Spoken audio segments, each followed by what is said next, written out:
911, what's your emergency? 911, what's your emergency? Be advised, Car 4 has control of the pursuit.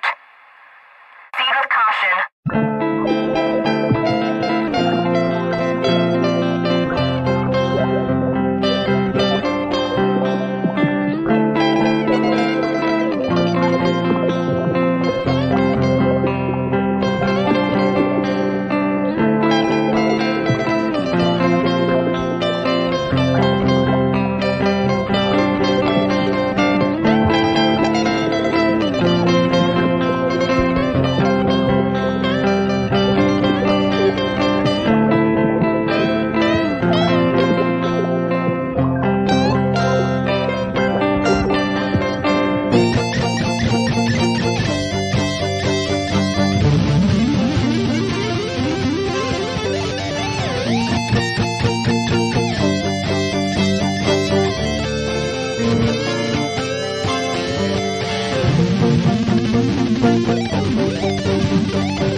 Hey, everybody.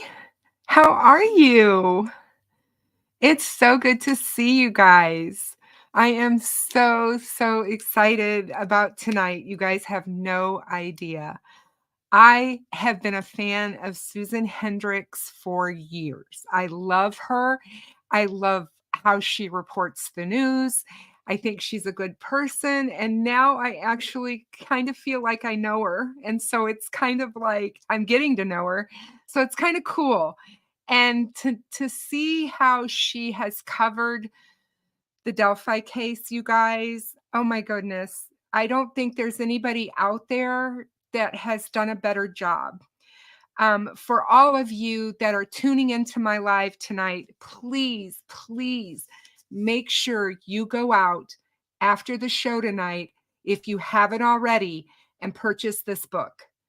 This is the book Susan wrote on the Delphi murders, and it is from the heart, you guys. This story that she tells, I can't imagine it being told any better.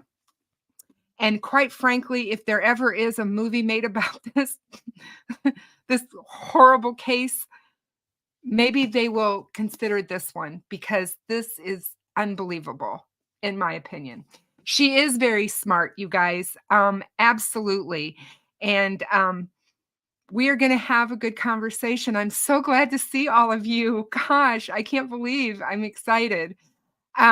She's backstage, but before I bring her on, I do want to just give a little bit of a background, just because I think she deserves it. Susan is a former anchor of CNN and HLN.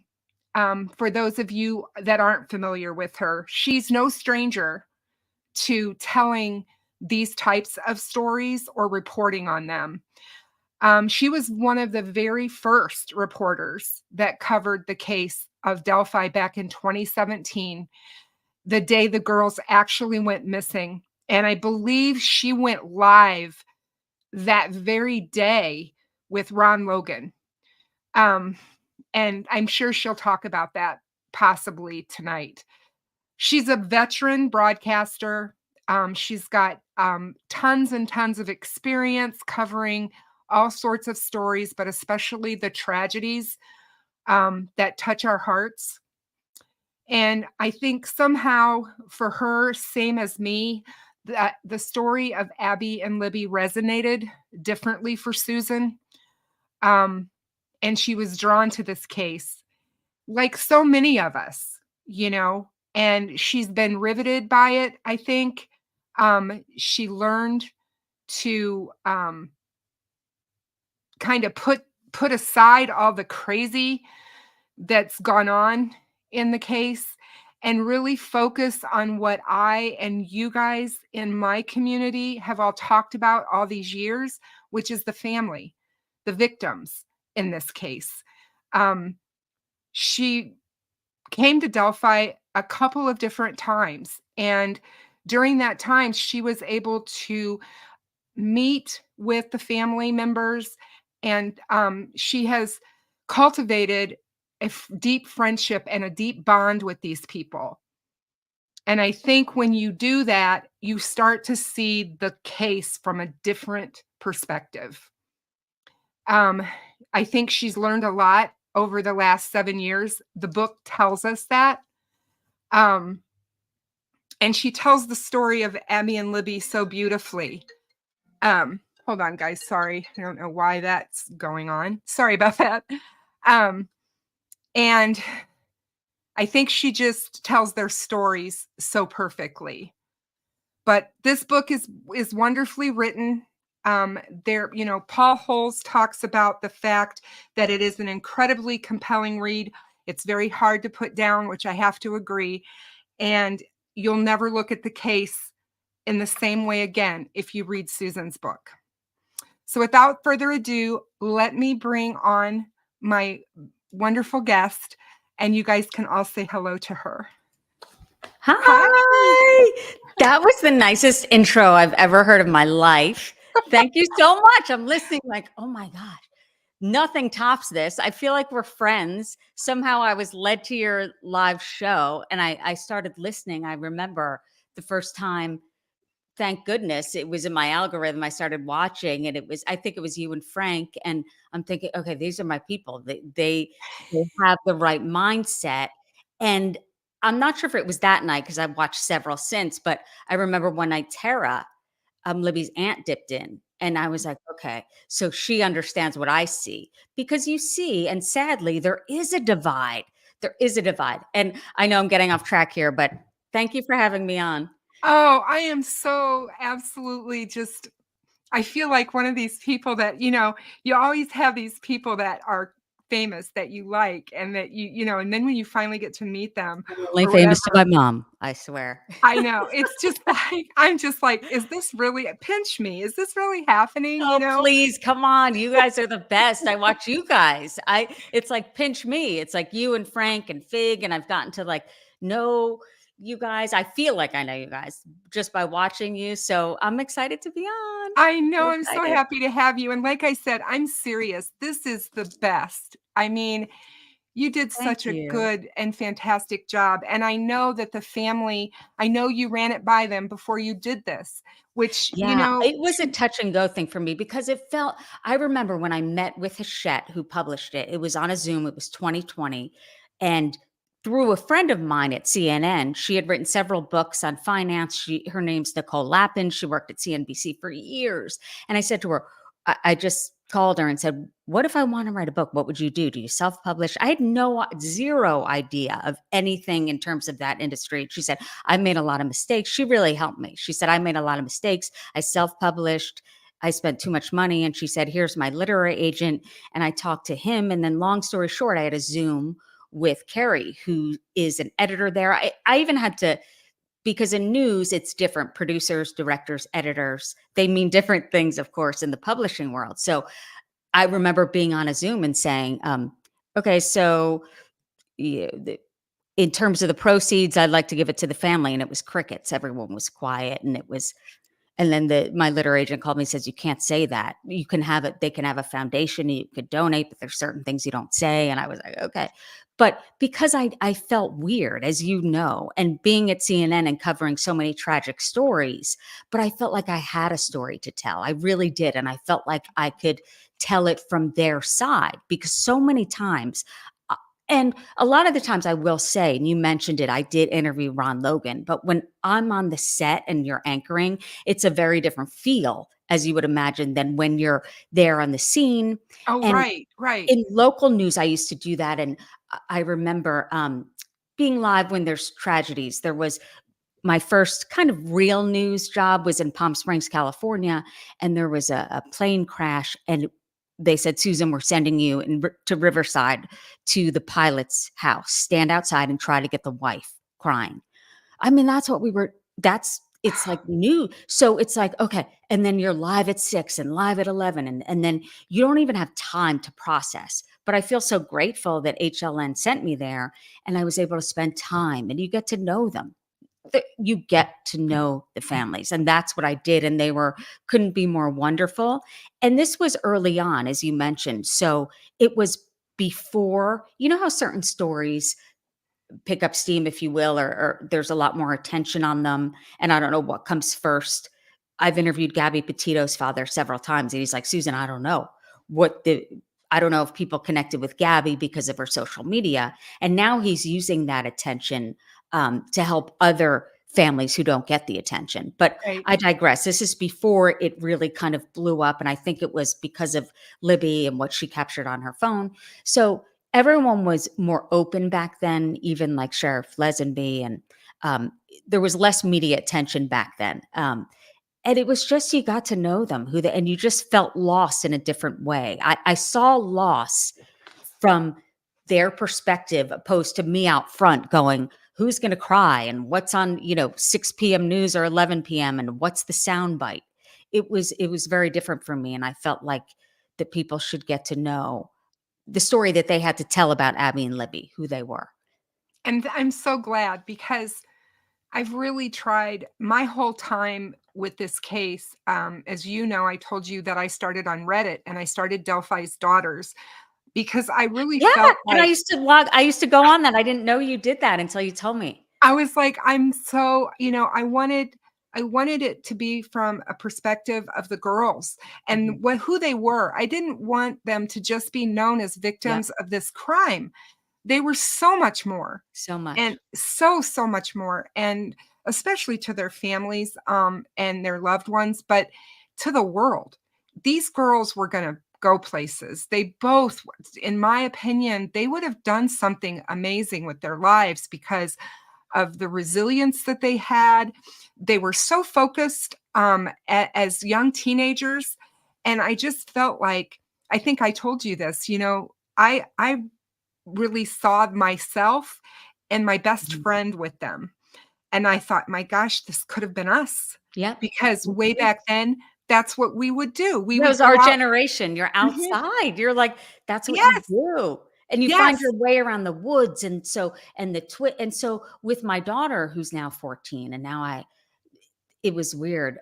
Chris and I was picking her up from school the other day, and her and two of her friends are in the backseat laughing. And I really thought about Libby and about Kelsey. And because when I first started covering this, my daughter was 7. I mean, young. So now that I see the age, it's a different perspective. But as you said, our generation, like with my daughter, my point is the generation, they're not in the woods. We were. So like that was freedom. That was fun. They were doing what we would have done. Right, exactly. And, so many times I've heard over the years with this case about, what parent would let their kids go out there and all Ugh. these negative things and stuff. And I mean, it's like, those things are so cutting to the It's funny you family. say that because with my editor, Carrie Napolitano, and I believe she's in her early 30s, and during that part of the book where it's the final chapter, and it's like she added in a line to say what every parent could see as dangerous. I went, no, take that. That's not true. Take that out. And it's nothing against her. It's her perspective. But My parents, it was like, go outside and have fun. There was no pretense in terms of what could happen. It was just you were together. It was, and we always say this, right? The middle of the day. I mean, Right. they were dropped off at 1 p.m. in the afternoon by Kelsey. I mean, no one was thinking that. It really, nobody was. No, they weren't. I mean, I remember when it came across my Facebook that they were missing, and I was like, I only live 3 hours exactly west of Delphi in Illinois. And I was like, so it was all over our regional coverage. Yep. And I was like, oh my gosh, and then when the next day happened and they found them, I was like, oh no, this is not what this story, is supposed to, how this story is Yep. supposed to end. And it's just it's Mm. just been a roller coaster up and down the last 7 Who years. knew what would come of this? But I will tell you someone who did know, and that's Paul Holes. And I've heard you talk about it on lives before because he did. I'll never forget this. So it was October 2022. It was the announcement. It was our quote unquote special that they ended up running on Discovery ID. And it was, they have someone in custody. Okay, we're doing the show. And I knew I had Paul on, I had Superintendent Doug Carter, and Becky and Mike I interviewed first. So I threw to them first. They were in the field, and I did text Becky. I said, it's going to be awkward. You're not going to be able to see me, but so it was Becky and Mike first, and then it was Superintendent Carter, and then Paul Holes. And I'll never forget because he said, listen, and he had an IFB in it. He said, I listened to the superintendent, and it sounds like he has a great connection with the families. He said, but he was basically doing SOS. He said, I need them to know that this is a whole new chapter that they're going to have to kind of bond together because it is not friendly, the justice system, to victims' families. And I thought to myself, of course he knows what he's talking about. I mean, he got the Golden State Killer that no one else could. But I thought to myself, really? In the back of my head, really? Tonight? I mean, they got a guy in custody. Da, da, da. Oh my gosh, was he right? I've since texted him going, oh my gosh. What he Oh yeah. saw with the Golden State Killer, and he got close to the family. So he said, Susan, an example here. If let's say it's about to go to trial, he used this example years ago to me, and he said, and let's say a day before, he said, I want to fire my attorney, so just don't like him. Then you got to start over. And so he said these things could happen. And Lo wow, and behold. exactly. I mean, and I understand, and I do want to reiterate that we both feel this way, that everyone innocent until proven guilty. There is discussion on whether he should be in that prison. And we both know, I heard you talk about it, like there's, more access to psychiatrists there, and it may be even better. But one thing I wondered, like you see the Brian Koberger case, and I've gotten to know Stacey Chapin. He's in a suit. Why is Richard Allen in the Hmm.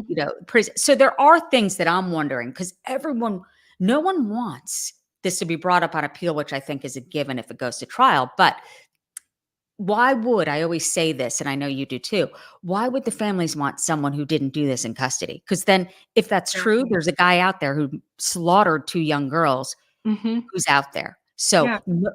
logically, that doesn't make sense that anyone would want that. And so again, I wanted to reiterate that that's how I feel. But Paul was saying, like, wait do you see what's coming? And boy, was he right. Yeah, I just recently watched some some I think it's been like the last couple years on YouTube of him at CrimeCon where he did some talking. He talked Yeah. about catching these guys, what Yep. goes into it, all of that. And one of the things that he did talk about was how different once you get to court things are for everyone, not just the victims' families, but even the defendants' families. I mean, everybody gets caught up in this justice system, and it certainly is not something that takes in count feelings of the family, as we've all seen so far. Yeah. I And mean, you exactly right. you talk to Becky, I talk to Becky. This is hard for them. This is hard for them to navigate. but she's so strong.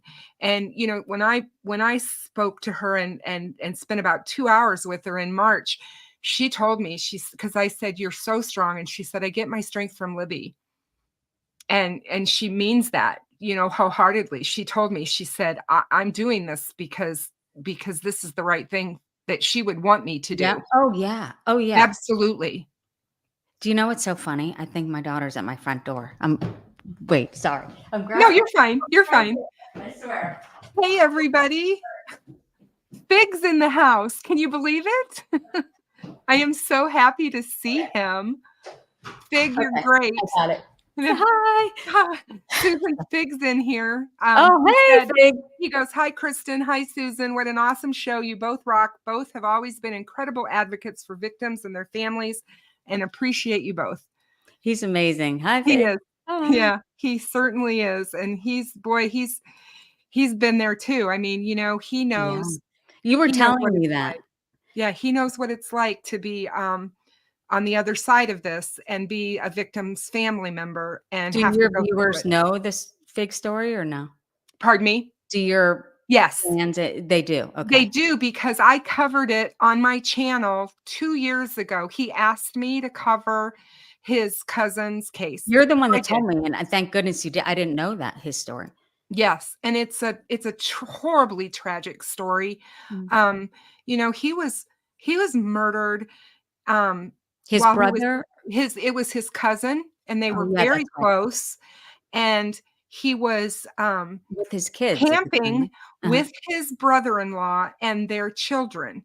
They were his 2 daughters, his 2 young, I mean, we're talking toddlers, were sleeping next to him when he was shot in the head and killed by a rifle from a crazy person. So it was a random act of It was violence. random. Yeah, it was a random act of violence, but this What person state was it? it was in California. It's the Okay. Malibu Park. Oh, yeah, you told me Malibu that. That's Park. right. And it was, what was so sad about that whole situation is that law enforcement knew that this had been going on, and they weren't warning people ahead of time not to go camping there. And Wow. that's the sad thing, because I think if they had known what had been transpiring in that whole area, Right, they right. may have made a different decision, especially taking their young children there. So hindsight, in all of these cases, it's hard. These Mhm. victims, the people that are left behind, have to always think about that, what ifs and Yeah. all of that. It's hard. But yeah, Um, Fig has been there. And that's why I said, when people are harsh online, or even, he's gotten pulled into this case, as you well know, Mhm. they don't know him. Here they are making judgments and things about him, and they have no idea who this man is. And let's be honest, they don't wanna get to know him. They have their own No. opinion. They're if I could psychoanalyze, they're just angry, period, and so they spew hate. It's just I've gotten it. I've been on the other side of it. And because it's CNN, you're used to certain people not liking it or not watching, but there Right. was, I guess, some sort of, what I didn't realize until now, some sort of wall of not seeing all the hate, or not really. It was a different world. Obviously, you now see the comments as they come in, but the hate that I got when I was on Bob Motta's show, which in hindsight I probably shouldn't have gone on. I mean, and he did email me after the fact and say, I'm sorry, and but it was unlike anything I've ever experienced. The next day I started crying. I'm at my son's basketball game. I'm thinking, because it was so mean. And you think, "Oh, I'm tough. I can handle that." And then you read it, you're like, "Okay, this is really mean. This is like a new level of mean." Oh, So, it's terrible. I can't get over the way people speak to each other online and in and it's comments, a personal attack. It's and like, personal, she's a yeah, dumbass, personal or attacks. yeah, And one of the it's things I mean. think I found in covering this case this way is that the people who don't have anything good to say, or that attack you personally, is because they don't have anything good to say. So they have to go to the personal attack because they don't have a leg to stand on for whatever reason that they're trying to, and Yeah, we've talked about that. I mean, we can yeah. get into that a little bit if you want, but It's like, Yeah. And recently, I don't know if you've seen it, but all the publicity around a Lifetime documentary about Nicole Brown Simpson. yes, And Nicole's youngest sister, who I've yes. gotten to know through Instagram, she my mom called me today and said, "Turn on The View. It's Nicole Brown Simpson's sisters, and they're talking about this." And one thing that stood out to me that she said that it was in a teaser for the documentary said, and I know it was back then, you didn't really hear Nicole's voice. Like you didn't really get to know her. And I think I remember writing the chapter on Abby and Libby and knowing, like, okay, I've never met them, but I remember being in Libby's kitchen and Kelsey playing Facebook video of Libby kind of cracking open a watermelon and cracking up. You got a sense of who she was. And I thought, even in my position, seeing the wanted poster, right? Or Mhm. the first sketch, the older gentleman, not the Yes, first, yes. and seeing Libby and seeing Abby, and just that's all you saw was that still shot. And we didn't really, you think you get to know them, but you don't. So I was in my room, I remember, and I'm like, I have to really get to know who they were and digging. And thank goodness for social media because of Facebook and everything that Libby posted and just the videos. And she was saying like 2015, what a wonderful year. And it was flashes of her friends. And it was, I dove in so deep Have that you you listened to really, her? Did you get to see some of the stuff from Musical.ly? Before it was TikTok, it was yes, Musical.ly, and yes, she sang, and, yes. she was in choir, and she loved music. She loved And you got playing to music really and know her, singing don't it. you? Felt Yes, like her yes, essence, like her spirit. Yeah. yes, yes. What a wonderful child. I mean, she was just, the whole sticky note thing where she was leaving sticky notes for her teachers and uplifting things for family members to Grandma, find, and you're the best. And I felt like she almost was, and Becky reiterated this, like a peacekeeper or like a bring together everyone, like the life of the family that like, come on, every like just positivity. And I think that's innate. I don't think that every child is like that. And no, I don't, and right, that's what I mean, and yes, when you know some of the dynamic, and that was one of the things that I've always said about the family on my channel is we don't, we're not supposed to know everything and all the ins and outs of their family. We all have skeletons in oh our my closets God, that we wouldn't want the whole public to can you know about, imagine? you I know? mean, come But they're on. under a microscope, these Right. poor people, This should and have nothing to do with it. Right. yeah, it has But nothing to do with it. anything. And on Abby, I remember, oh my gosh, it was an amazing package that it was Raphael, local news reporter Yes. that I got to know, who's amazing. Love him. I got to know him at the presser of New Direction. And what a fantastic job he's done throughout. But he interviewed Abby's grandfather, who said, "Look, she was my best friend," and just it was you really got to know who these girls were, Mhm. who their essence of who they were, not just kind of here's a poster. Or I sometimes the stories that we've told and that I've covered at HLN and CNN, I think of Lacey Peterson, like it's that one still shot of her in a chair, and then you don't really know who she is.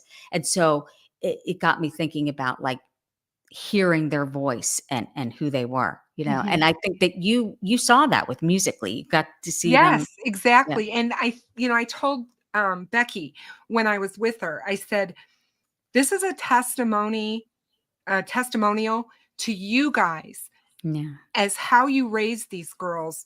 Yeah, there was issues that caused you as the grandparent to have the children, you know what I mean, Kelsey and Libby to raise, but look how they turned out. Both Yeah. of them are And super amazing. And Becky even said, amazing like, women. look, when it came down to it in terms of like the adoption issue, like it was about insurance things, and there was no eh, love lost, meaning she was friends with Carrie. She's like the peacekeeper as well. And so was Mike. I mean, Libby really had the best of everything in terms of the love, that Yes. there was enough love to go around. There wasn't animosity, there wasn't hate. But I think it was a perfect storm, if you will, in terms of we need your help. We want, please call the tip line. We need you. Abby and Libby need you. So that people did take it on themselves. And I know there was a lot with good intentions. I know that. But imagine every single bit of your life, like if you don't get along with your cousin or I don't know, is ripped apart by these internet, Yes. detectives trying to figure out who it is. And if it was anyone in the family, they don't, statistically speaking, go outside of the home to hurt anyone, right? It happens. Right. So, and then it just got out of hand and snowballed, and then it was zero good intentions, in my opinion. So, Oh, I totally agree with you. It went so far overboard, it was but who doesn't have ridiculous. issues in their family? Everybody does. I mean, Everybody does, and every it's yeah, and it's just like and you can't judge them for this, they made the decisions for If their anything, family. they're an example of how things happen in families, and it's like I feel like it's a united front, if anything, I do. And I Oh, feel I do like too. there's some people, members of the family, who don't wanna speak to the media. That should be their right. Why do we have Absolutely. full access to decide what they decide to do? It's none of our business. It's if you wanna talk, great. Becky always did. It was her mission to find that guy in the sketch. That was her mission, and she found connection and I believe some solace and some peace through that, but that doesn't mean that everyone felt that way, and why should we judge if they don't? We No, shouldn't. exactly, and I learned that the hard way and when I lost my son because he was all over the papers and, the news stories in Colorado when we went through all of this, and, it was people were wanting to be good and kind to us and all of this, but they wanted to put the cameras in our face, and my Mm, husband is very much not that type of person, and right. he didn't want that on him. He Mhm. didn't want that emotion, and I was the person that was able to speak on our behalf, but I didn't have people questioning why he wasn't talking about Right. it, Can you imagine? Mhm. and I guess it's a different scenario when your child's murdered. I don't know, but everybody has attacked Derek, and I'm like, it's my lord, I can't even imagine what he's gone through all these years knowing he was on that trail the time that this happened. Well, I think that, and he's lucky enough to have Tara as a sister, and just Yes. that, I think that tight, the family dynamic. But you're absolutely right. It's like, why?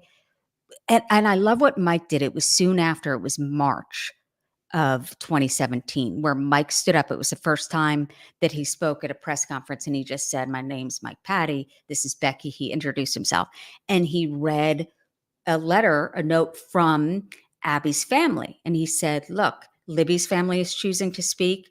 We're not. Please respect." And Mike said, "Please respect them."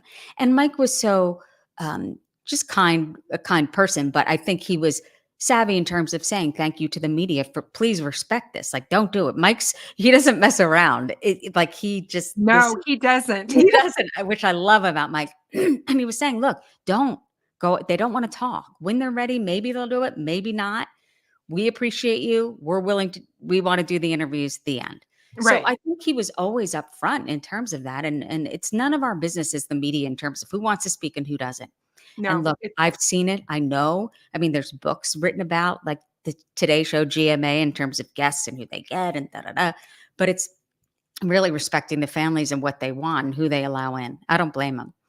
yeah, no, I don't either. And it's so nice to have you to speak about this because I don't think a lot of people kind of understand. And, you know, going back my history going back to journalism 30 to 40 years ago, it's so different today with social media and with 24 news cycle where we constantly are it's inundated. We're right there and everybody has one of these that can take instant, videos and photos and all. We didn't have that 40 Yep. years ago. And I think journalism has changed and you know I hate to say it because I think that there's a great place for it in our society. We have to have people like yourself that bring these stories and tell the stories.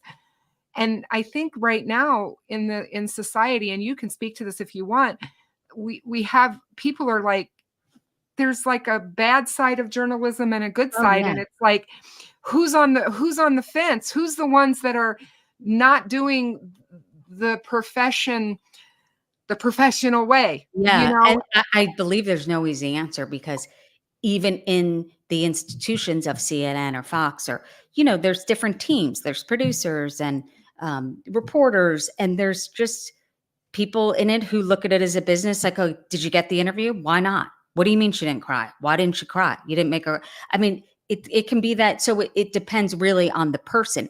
In general, I feel like that most people care in general, but I also think that there is an upside to this in terms of the social media. Like, let's say um, Nicole Brown Simpson's youngest sister. So with Tanya Brown, so I believe that she's able to post herself. So I think there is freedom in that you don't have to. You can kind of, thank goodness for, you know, Instagram or TikTok to say how you feel, to be able to speak on your own terms.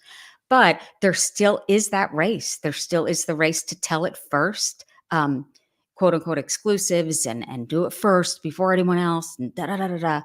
But I believe that, and Becky has shown this. She talked to everyone, and she did it with grace, and she had to tell the same stories, going to CrimeCon, talking about Libby. And I remember it was Austin. So it was about 2021. So it was about half capacity.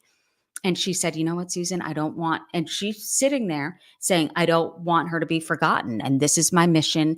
And I do things that I know she would say, Grandma, come on, do it. She said, I rode a scooter today. And everyone in the crowd laughed and clapped, because she's saying, I'm not going to allow Libby to be forgotten. And she said, you know, it broke my heart. It's like the small things, like the insurance cards came and her name wasn't on them. You know, the dental, it's Kelsey and not Libby. And that's like, so she said each year was like chipping away of who she was. Well, people remember who she was. And I remember Anna saying, one of the first reports I watched of Anna before I arrived in Delphi, saying like, you know, I thought about moving, but then like people wouldn't know Abby.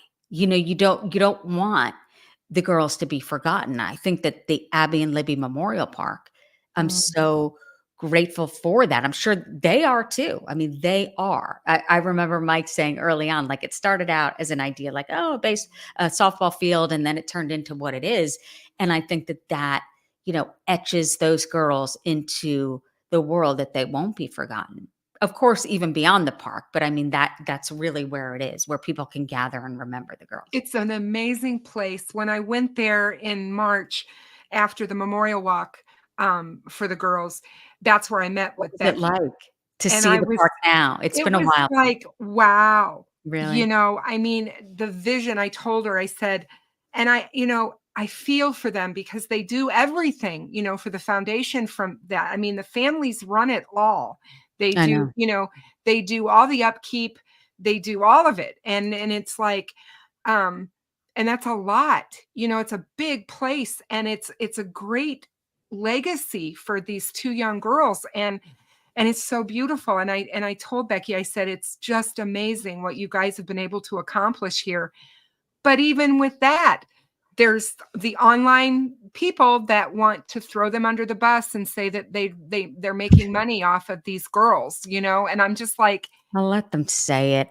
you Ass. know, it's Can I just say ass? insane. Yeah, it's like, No, I don't want to get down to their level. I have a great story about it that I think it's worth sharing. So it was in New Orleans, 2019. So I'm on stage with Eric and Diane, Abby's grandparents. And so they were talking about, and Mike talked about this too, like volunteers.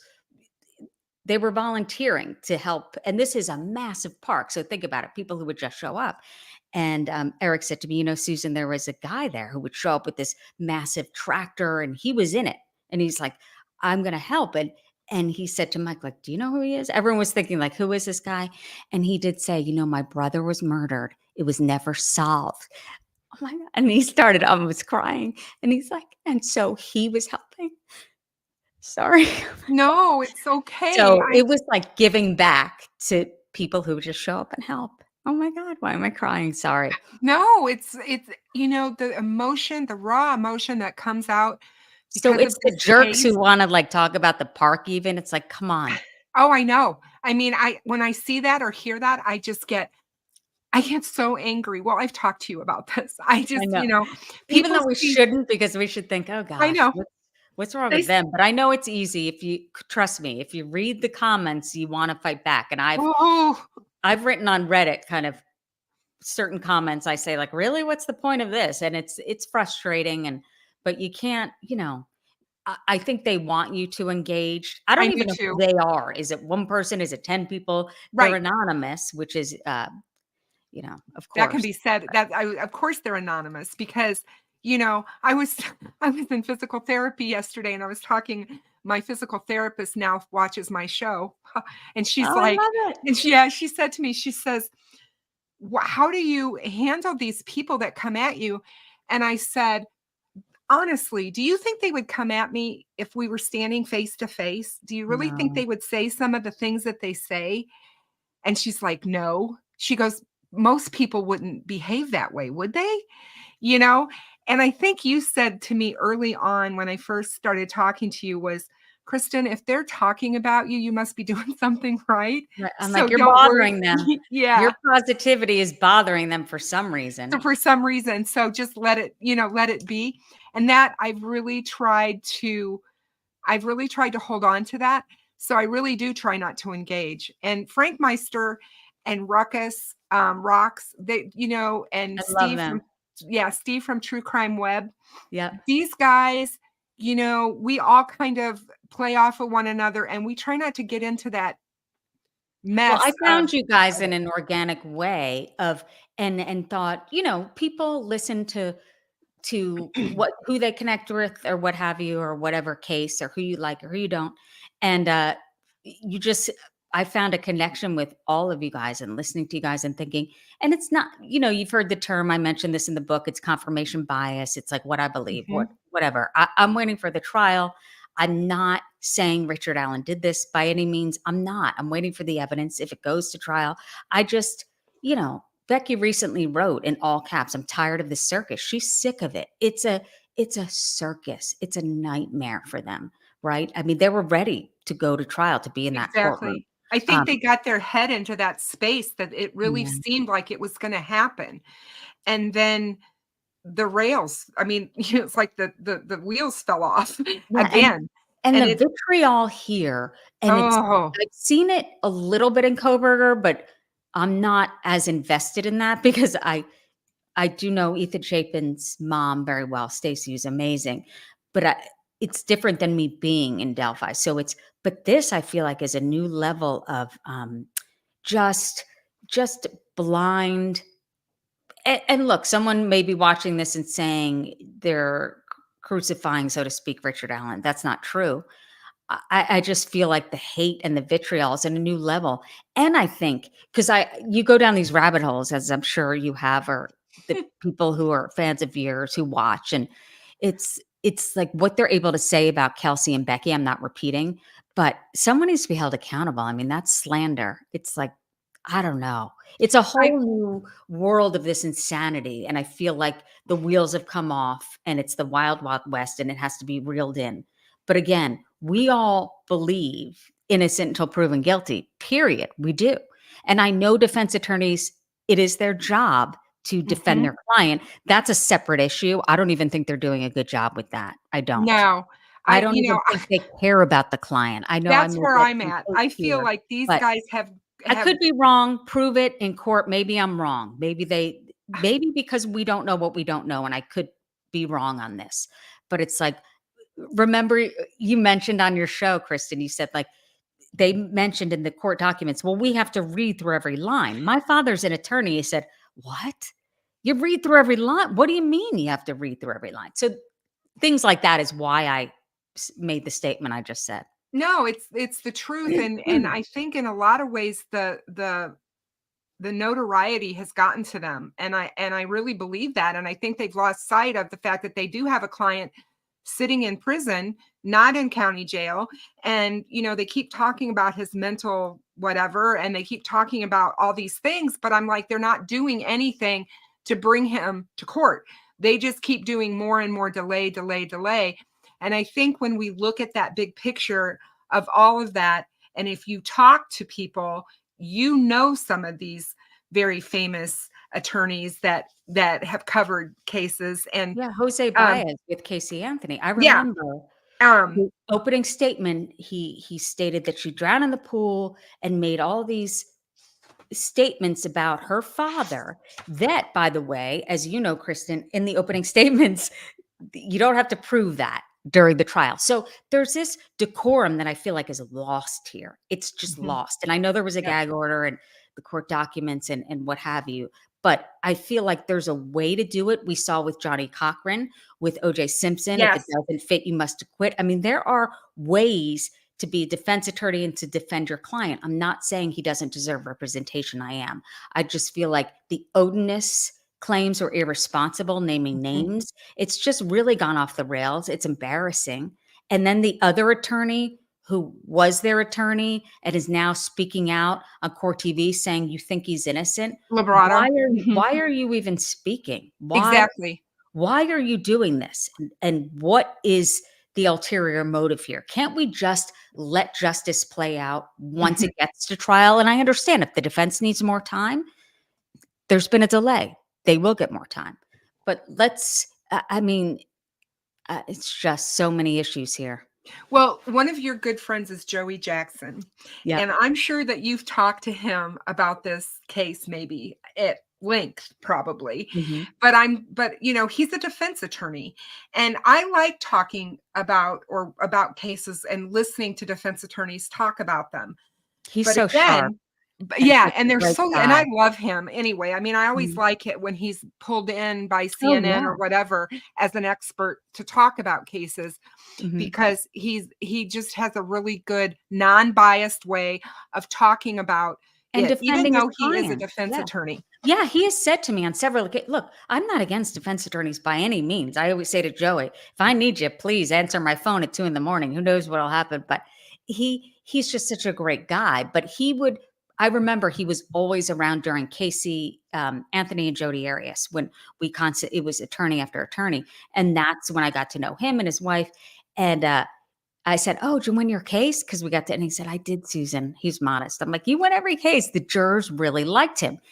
Now, I didn't ask. Oh, I did say, what is there certain things in evidence he had said to me through the years, like of what he sees and what he doesn't? And no, if he takes on a case, he is defending them and he has every right to. I'm not saying you don't, but I feel like the decorum's kind of gone. But maybe this is the new way because of YouTube and because of all the outlets. And we'll see what happens. But I just felt where we are so far. I mean, with the Supreme Court and Judge Frank Gull. It's a mess. And I don't even pretend to know all the intricacies of what's happened so far. I just know that I think we would all agree we want him to have a fair trial. I think. Absolutely. I mean, all of us deserve that under the Constitution. And I don't think there's any of us that are sitting out there saying we don't want We're that. going to I make know the mistakes. I families mean, don't want that. They right. want, just as you said earlier, they want the right man to pay for what happened And there in were the so many woods names, that Kristen, day. through the years, so many Yes. names that Yes. came up and that I even would text Sheriff Tobe Lesenby at the time saying, hey, "I is there any validity to this guy?" Like, because, you know, there's a lot of people that look like the sketch. Even Mike had said that this was New Orleans 2019 at CrimeCon. He said, "Look, I've been looked at a couple times." And Sheriff Lesenby was interviewed. He said Hmm. to me twice. I mean, so Yeah. that it's not like they thought, "Oh, it's not him." I Oh, mean, people were turning him in. I mean, it was all over Reddit. People were like, I was like, it's "That's the the voice." sheriff. But It's the once you're mayor. and I It's could like, see oh my why, and he God. even not laughed, but it was kinda like, "I understand." And Mike said, look at me first. I understand that's the way it goes." So, th they were willing to be interviewed about that, but there's a lot of people in that town, especially after the second sketch, it's like 19 to 45, and I think now in hindsight, I know I'm all over the place here with this thought, but I think in hindsight, and it makes sense now. And I remember, Kristen, you saying that you re-listened to the press conferences. And when you do now, you hear it differently. But I think they were really counting on someone in the home to say, oh, that's my uncle, that's my brother, that's my dad. They weren't really counting on a random tip because the first Mhm. Crime Con, it was who was on stage with me? Oh, we were discussing tips, how some of the tips that came in said, I think it's this guy in a Greyhound on the way to Florida, like random tips that would be mentioned. So I think it was someone to say, my brother's been acting weird. I think it might be Mhm. him. And they kept saying, we need you, please call in. So the public kept calling in, but then But that's not who they wanted they calling in. wanted the family member, and that never came. And Yep. by no means am I saying if it turns out to be Richard Allen that anyone in the family knew and hid it. I'm not saying that, because I've gotten to know BTK's daughter very well.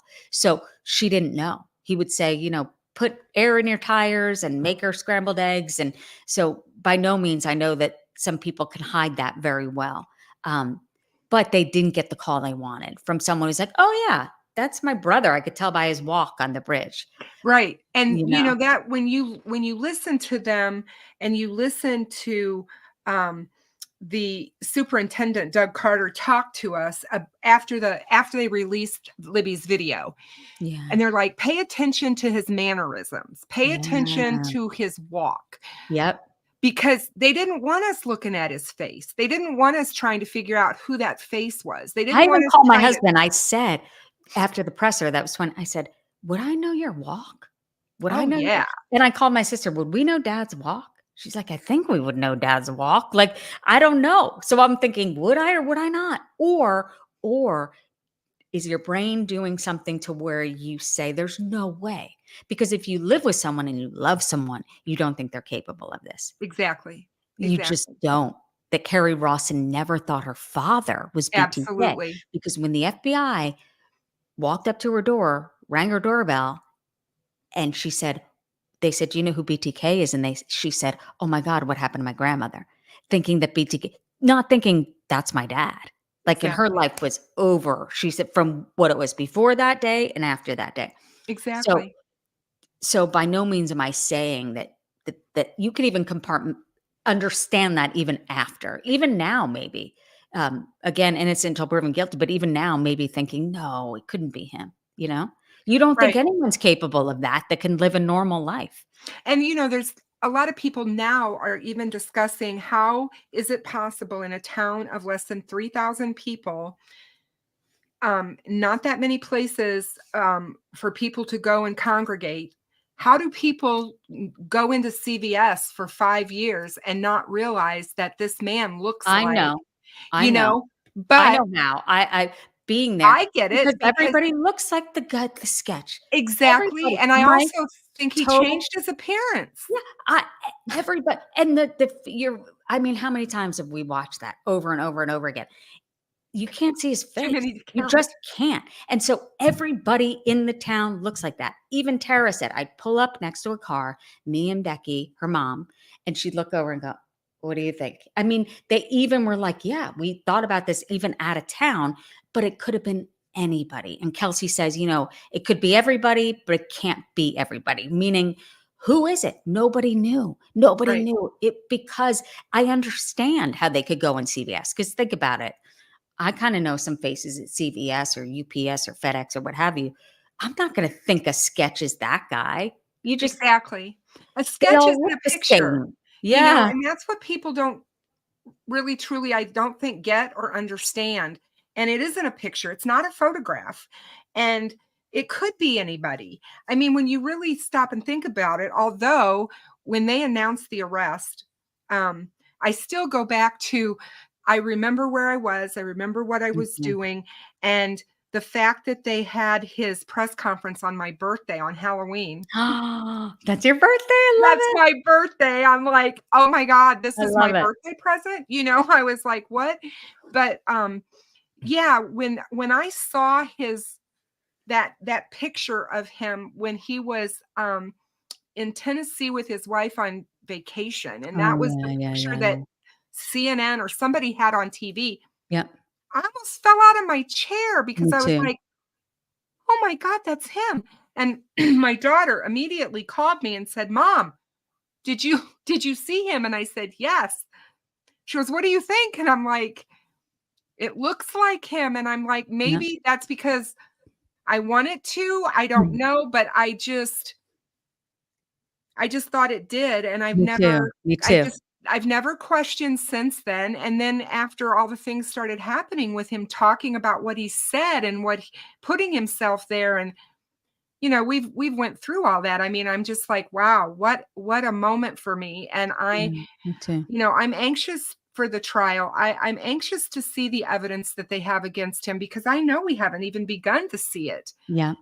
I And remember Becky saying something that stuck with me, and this is before anyone was in custody. And she said, "You know what, Susan?" Because this was after the second press conference, and they, the wind was taken out of their sails. I mean, they just had to start over with the new sketch. But she said, think about being really young, and you think everyone looks old, and then when you're older, you think everyone looks young. So it's like people may have thought he looked like a yep, certain way. When you're young, you think everyone looks old and that looks like a certain exactly. way. Yeah, And and I it's think she was true. right on there by saying like, okay, depending on how old you were or who the witness was on how he's described, but I think you're absolutely right in terms of when the arrest happened. And I think that although we weren't given much information, and I do mention this early on, I remember interviewing Detective Holman, and I walked into his office, and it said, I was in the halls actually, and there was a sign that said, "Be quiet, the media could be listening." I mean, they got the sign for this. I mean, they weren't talking, and that was early on before they literally called a blackout on no one talking or they'd be fired. So they were really giving us zero information. But now in hindsight, you think about the unspent bullet and what have you, and maybe if it is Richard Allen, he would have disposed of it. And I respected what they wanted to say or what they didn't want to say.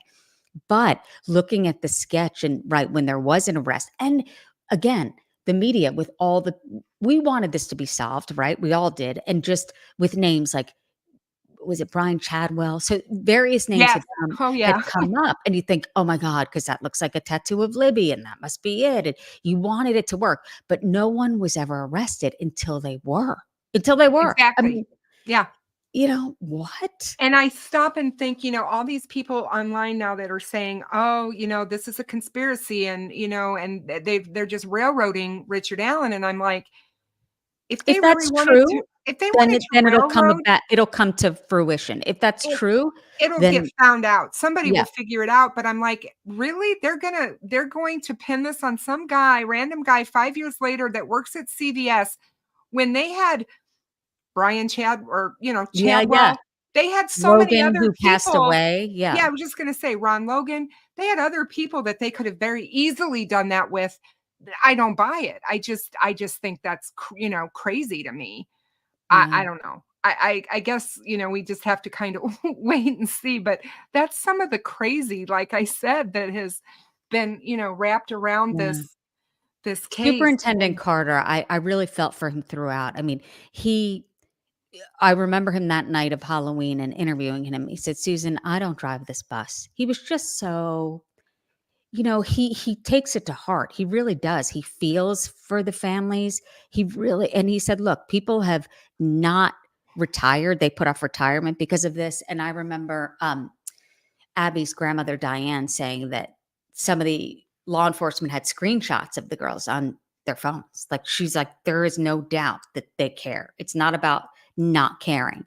But he did say, like, and I believe, as he is a superintendent, had to be the guy out there to, even if he agreed or disagreed with what was going on, like let's say the press conference in 2019, whether he agreed with that or not, he was the face of it to say, this is what we're doing. I mean, he was the fall guy for all of it. And one thing that stood out that he said to me during that interview, he said, because I had heard him say this in previous interviews, that his father, who was in law enforcement, said, "Please never let it get the best of you. Good outweighs evil. Do not become bitter." And he said to me, "I made a promise to my dad before he passed away, and I feel grateful that I'm not bitter." Because imagine seeing what he sees day oh, in I and day out. can't. Yeah. For So any of them, and yeah, that's what I said, they all are fathers and have children and, or sisters or yeah, whatever it may be, to they to care. see that and then have to take that home and try to deal with it every single day while I think about Jerry Holman and what Mhm. Jerry Holman has tried to deal with, um, I you know, saw him. good Speaking of lord. Jerry Holman, 2019, it was right before the press conference was getting started, and I looked over at him, and so I'm sitting on the floor in like the front row, and I look over and he starts to cry a little. Like I could tell he's rubbing his eyes, and I'm like, oh my gosh, maybe they're going to announce an arrest. like maybe, but I feel like he was just so, you could see so in it. He didn't know I was looking at him. No one could really see what he was doing. They care. And I can't believe we have to explain that they care. They're human beings, they care. But, they get Yeah. criticized too. I hope that they have Oh, they tougher get skin terribly than maybe I do. criticized, every day. I mean, I listen to some of these people and read some of these comments and some of the things that they say about these men and women, and it makes me angry because I'm like, that they care. If you watch those press conferences and you look at them, you can tell that what they saw that day, it's not something that any of them have ever seen. This doesn't happen in Midwest Delphi, Indiana. They're not used to this kind of crime. I You wonder what the phenomenon is though. Like, what is the anger? And maybe they truly believe that and maybe it has to do with everyone's life experiences are different, and maybe they've been treated poorly by police or what have you. But the personal attacks, it's just strange. And I feel like I wonder how many people there really are, or how many people are creating fake personas, like what the percentage is. And, I, on my algorithm, some people would think that, I don't know, it's a lot of comedians now I've been watching that. So when I'm not watching certain crime things, it's like, okay, I need to but they've been talking about like criticism, and they focus on the criticism. Comedians, they can't help it. Like they'll get 5 positive things and then 1 negative, and they fixate on that. So I don't know. Maybe that's what we're doing in this weird crime world. But I think it's done more positive things than negative. We saw that, Krista, we've talked about it in the Gabby Petito case with finding her van. I think there is positives to it. I do. I do too, and I hope that for some people that that do this for the wrong reasons, that they'll finally wake up one day and realize that maybe this is not what I should be doing and I should be doing something else, and they'll just stop it. But I have a feeling, because everybody tells me the Summerwells, are you familiar with Summerwell's case? The little No. girl in I think it's Tennessee or Kentucky. She's been missing for like 5 years now. Oh, She went yes. missing in the Yes. hills of that state, and it's a very sad case. But everybody online says that the crazies over there, just as it is in the Delphi case, and I'm just like, so maybe there's just people out there that don't have anything better to do, than And if you to do truly that kind of believe, stuff. But I think there's a difference if you truly believe that Richard Allen is not being treated the way he should be, and then we wait for trial. That's one thing. But if you're doing this just to kind of stir the pot in a certain way, that it's all about, if you believe something and you say it, everyone has the right to their thoughts, and no one has to believe what I believe. Maybe I'm believing certain things because of my experience. That's what trials are for. That's why we're waiting for the trial. yeah, exactly. That was one of the things that I did want to talk to you about, because being in the media as you are, and one of the things I think that's happened in the last 20 years is that media stories, or whatever you want to call it, TV shows, whatever you want to call them now, want to try cases in the media before they ever get to court. Mhm. And you see that on some of these shows where they are doing that, and it's kind of like, what does that do to the case? If that's what you're doing and you're hashing that out every single night on your show, how do you feel about that, being a person who That's a good who point. who does that? I mean, is that fair, that we do that? Because I know all of us watch, all of us are, interested and stuff. Is that a service? Are we doing a disservice to these cases by doing that, or what? Well, I remember the Franks memo came out when I was at CrimeCon. I was literally on Vinnie Politan's show, who I love, by the way. He's an amazing person. So, and he asked me about it because it had come down an hour before, and I had learned kind of what was in it. And I remember calling my dad. It's like, what the? This isn't a Franks here. What the hell is this? What So is this? the hell is this? So I just said, look, I didn't read it all, and I don't want to comment on it, because I didn't want to be part of the narrative that they wanted us to be part of, that it was clear of why they were doing it. Mhm. The criticism I got, again, I shouldn't read it, I know, but was like, she's not a journalist. She doesn't even read it. What is she doing? It's not my job to solve it. And I'm not going to spew the information that I believe violated the gag order. I believe it did. And not to mention the names. I know that attorneys have the right to name names without any repercussions in that, but it was gross. The whole thing was, it was 36 pages. I still have yet to read it. And, Oh, it's Dan, a friend of mine's crazy. like, read it, read it. I'm like, I'm not reading it. It's Really? crazy. Why is it my job to read it? I'm not reading it. You could tell me all the time, well, it's crazy what we're seeing. Okay, it is, but there's a gag order on purpose. And I've since asked several attorneys that I know that have tried cases in the public eye, Garagos for one.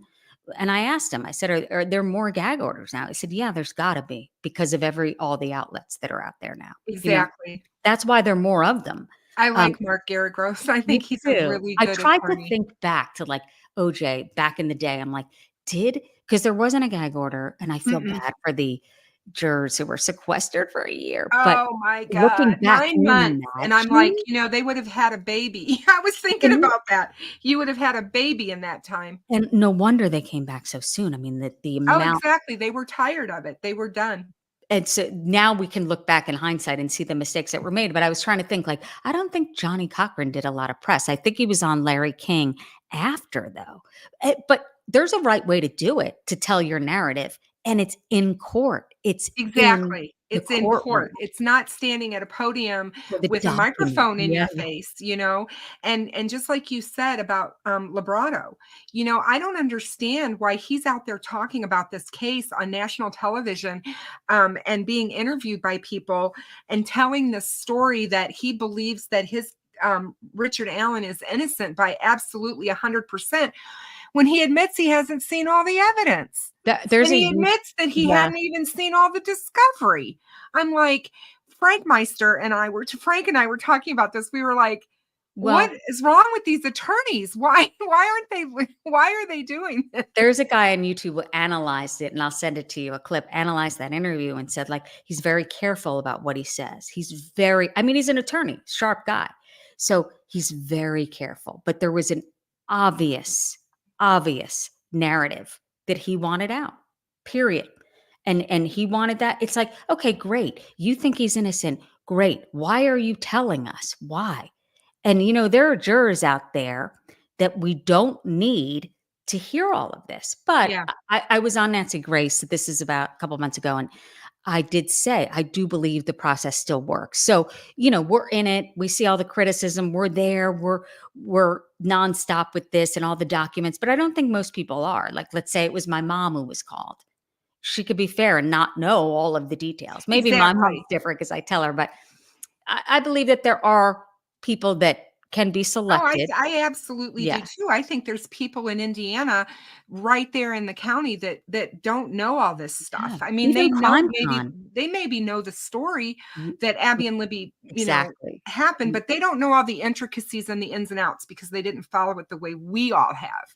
even at CrimeCon, people who are into various, crimes and know the details more than most, and by the way, if you haven't gone, you should go. It's going on right now in Nashville, but in September, it's happening again. It's just the most amazing people there. I know it sounds weird, CrimeCon, if you're not familiar with it, but it is really bringing No, I'm together familiar. of not you, the people watching. If, like, you think, because I've heard that too, CrimeCon, that sounds weird, but it's like amazing people who really care and are just wonderful. So I And I digress. think But families can go and that, victims' families, especially of cold cases and stuff, and try to get their stories oh out, yeah, or yes, stories that are happening. Just like you talked about with the Chapins. yeah, I have so much respect for that family me too. because of how they are dealing with this horrific tragedy to their son. Yeah, They are, to me, my heart just is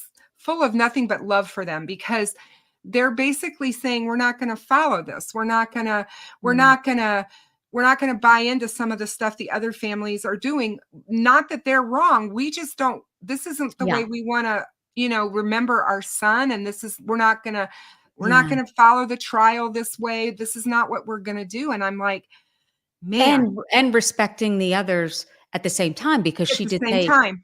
Ethan was dating Xana for a long time. They love Xana. They Yeah, love Xana and her sister. I mean, so it's not about judgment. It's just about, do I want to sit behind the guy that may have murdered my son? I don't know exactly. mentally how that's gonna play for me. I would think, yourself, right? And maybe if you're just like with Abby and Libby, it's like the families dealt differently. What helps you personally? Because you have to survive too. If you can't survive or get through the day, what good are you for anyone? Even, I remember Becky saying, I have no choice.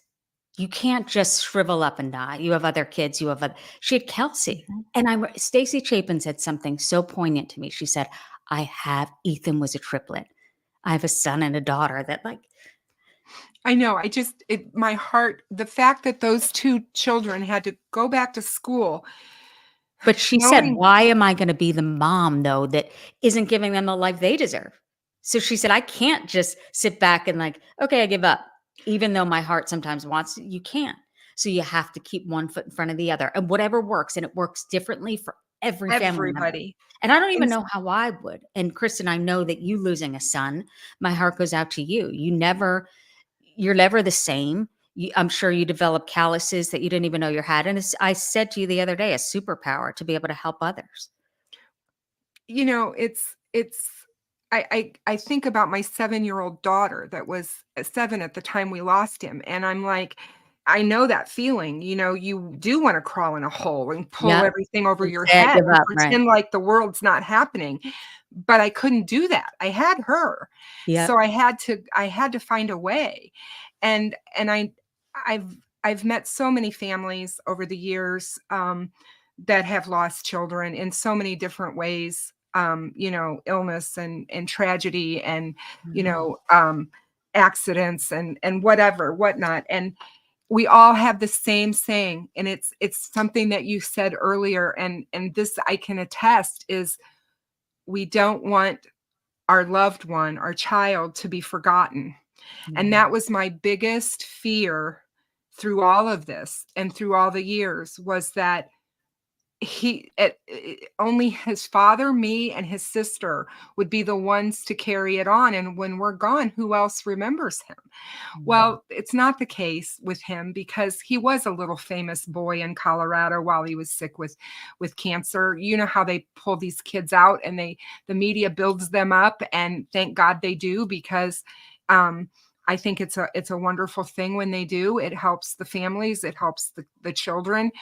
And so, yeah, he won't be forgotten, but at the same time, that is a fear that Mhm. you have. So I understand when Becky says it. I understand when anybody says it. And the Chapins, the same thing. They don't want their child to be remembered by this tragedy. No. They want Ethan remembered as who he was, who Xana was, Yeah. you know what I mean? The What they had. joy. Yeah. The joy Yeah, that they brought to others, who they were instead of, and I've done this and the media does it. I know this. It's instead of like zooming in on Koberger and that night. And I understand that, especially when someone's at large and not arrested. And I get that. But it's like, if I had to see one more documentary on Bundy, I mean, enough. It's like really. So it's the focus, and I feel like I feel like there is a shift a little bit. Maybe that's my perspective, but even listening to Nicole Brown Simpson's family, her sister saying like, you know, no one heard her voice back then, and I know that was before, of course, everything that we have now with YouTube and but right. even seeing the video of Libby, you got to know her, like her laugh and her presence. I think that matters to show that. I think it absolutely does. And that's one of the things that's hard for me, is because, we didn't have all of that when I Not lost back my then, son. So I yes. don't have all of those things that What I was can your go back son's to. name? Adam. I don't know. And he was Adam. 7? He was 4. 4. Okay. He was 4. My daughter was 7. And when was And he diagnosed? What he was age? diagnosed at the age of 3. So he lived 10 months from the time he was diagnosed on Christmas Day, 1987, and we lost him October 16th, 1988. Christmas So Day. Chris, it changed my whole Life. it was just an upheaval for everything. Christmas was my favorite holiday. Growing up, I think Christmas is special for a lot of reasons for people, but it's a very difficult holiday for me now. There was a time when our family, we would celebrate Christmas whenever we felt like it. So like even my mom's birthday was the 22nd of December. So sometimes we'd have Christmas on that day. You're I like, mean, put up the just tree. because Yeah. we couldn't deal. And now that I have grandchildren, I have 3 grandsons. So it brought joy back to my life, is what I said. And I was able to finally find joy in Christmas again. And, I do believe that he sits on my shoulder and he has led me down this path to help others, to find some sort of clarity in all of this, as that, yeah, it's a horrible thing to have to go through. But if helping others get through it is what I'm supposed to do, then I'm glad I'm able to. And I don't want to do any harm. I don't want to harm the families. I don't want to harm victims by covering their cases. I just want to bring awareness and respect, um, those that have gone before me, Well, I basically. think if you didn't go through what you went through, you wouldn't be who you are. And I don't think that, because there's a genuineness, and again, I said a superpower of people can see through, I think, someone who there's such a realness to you, and a mission of, if you will, and you can't even put it into words. So I think that it is your mission, and that no one would ever think you would want to harm anyone. It's just your advocacy is clear, and I think that it you were meant to do this. I feel it, and when I first saw you, I thought, oh, I want to watch her. It's just something I was drawn to. So I think you're Oh, meant to you be are where you so are. wonderful. And hearing that from you really, really absolutely You touches can't my fake heart. that. You can't fake that. It's who you are. It's horrific, horrific losing your son, Adam, but you're able to help a lot of people. You truly are. Well, I'm really glad that you see it that way, because that's what that's what Ignore I'm the about. haters. That's what that's what I that's what I'm trying to do. But I and I and I have created a really wonderful community here. The people that are in my chat that are watching us and talking tonight, they all love you. I hope that you'll go back and read some of the comments that you Is it weren't my able sister? You can get it. You probably can to log see. off now. No, I'm kidding. Because they do watch you and they do know who you are, and they were excited to know that you were going to be here. And it's to be able to talk to someone, such as yourself, about such a tragedy, but do it in a very compassionate and caring and feeling way, because that's the type of person you are as well. You're in it for the right reasons. Not everybody in your profession is, and you know that, It's better weird than to me. most, It's weird. because I being a feel sorry woman, for those I people. was just Yeah. going to say, being a woman and being in your profession and having to deal with a lot of the things that you've had to deal with. See, that's what I kind of see about Judge Gull. I love her because she's a strong woman. She has a lot of um, experience. And if you look at her resume, it's amazing. She's on the short list for the Supreme Court in Indiana. And I think there's a reason for that, because, Mhm. she's level headed, and and whatever. And maybe she's made mistakes in the case, maybe whatever. But my point is that she's a strong woman. And I don't always think that strong women get the benefit of the doubt. It's Mhm. almost like we get thrown under the bus, kind of, I by know. others. And That's why you have to keep your circle, with those you love, and to say, "Come on, don't read the comments." Because look, I read some of the comments about me on that, and it Bob was Motta, brutal. are you Yeah, talking about the Bob Motta yeah, show? yeah. And he sent me a very, very nice email. He truly did, and said, "I'm so sorry." And I don't blame. I'm just saying it was really mean. It was just things like, really? I couldn't repeat it. It was just mean. So I don't know. Life's too short. Come on. I mean, don't we all want justice? Don't we all have something in common? You know, I that's mean, what it shouldn't be this hard. I would like to think that we do, and that we all have a little bit of compassion left in ourselves. You know, we've had such, Some I don't people know, love to with fight. They love COVID it. and all the other stuff that we've all as a society have had to deal with lately. And, you Life's know, hard enough, right? I What was just the gonna say, hell? come on, we don't need to be attacking one another online, for God's sakes, It's over hard enough something so just silly, yeah. you know, when we all want the same thing, But justice you know, for with Abby and Libby. sports, like, you pick a team and you pick a side, and it's like, I don't know what's coming to mind. I'm friends with, Boston Red Sox catcher forever. But anyway, sports, right? It's your team, my team, and it's it shouldn't be this way in the world of justice. It shouldn't be that Mm-mm. you have that much time to hate others, and especially the families. I mean, that's a whole other issue. It's just gross, and I I know myself, and I shouldn't read them ever again. And I know that don't it's just believe them. toxic. It's I was toxic. just gonna say, they are toxic, and don't believe them because, you know, They don't know who I am. They were they saying don't I'm an know idiot you. and a moral. Da, da, Exactly. da. I'm like, okay, if that's what you want to believe, why? It, she didn't read the document. I'm not an attorney. I don't pretend to be one. It's not my job to solve this. It never has been. I wanted to get the story out of the girls and the families. That's it.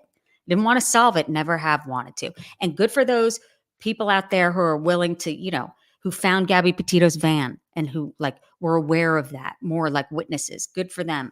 And, everyone makes mistakes. There were mistakes made, I believe, with law enforcement in Delphi. I'm sure they're in hindsight. Remember, Superintendent Carter said, you want to know what we know, one day you will. He's going to come out and talk about this. And there are mistakes made all the time. They're under a microscope. No one wanted to do this on purpose and have this guy out there, because imagine if it is Richard Allen, he could have done it again. Whoever Exactly. did this, if you're capable Mhm. of doing it once, Carter Yep. said to me, they're capable of doing it again. And hopefully that didn't happen. Again, we don't know.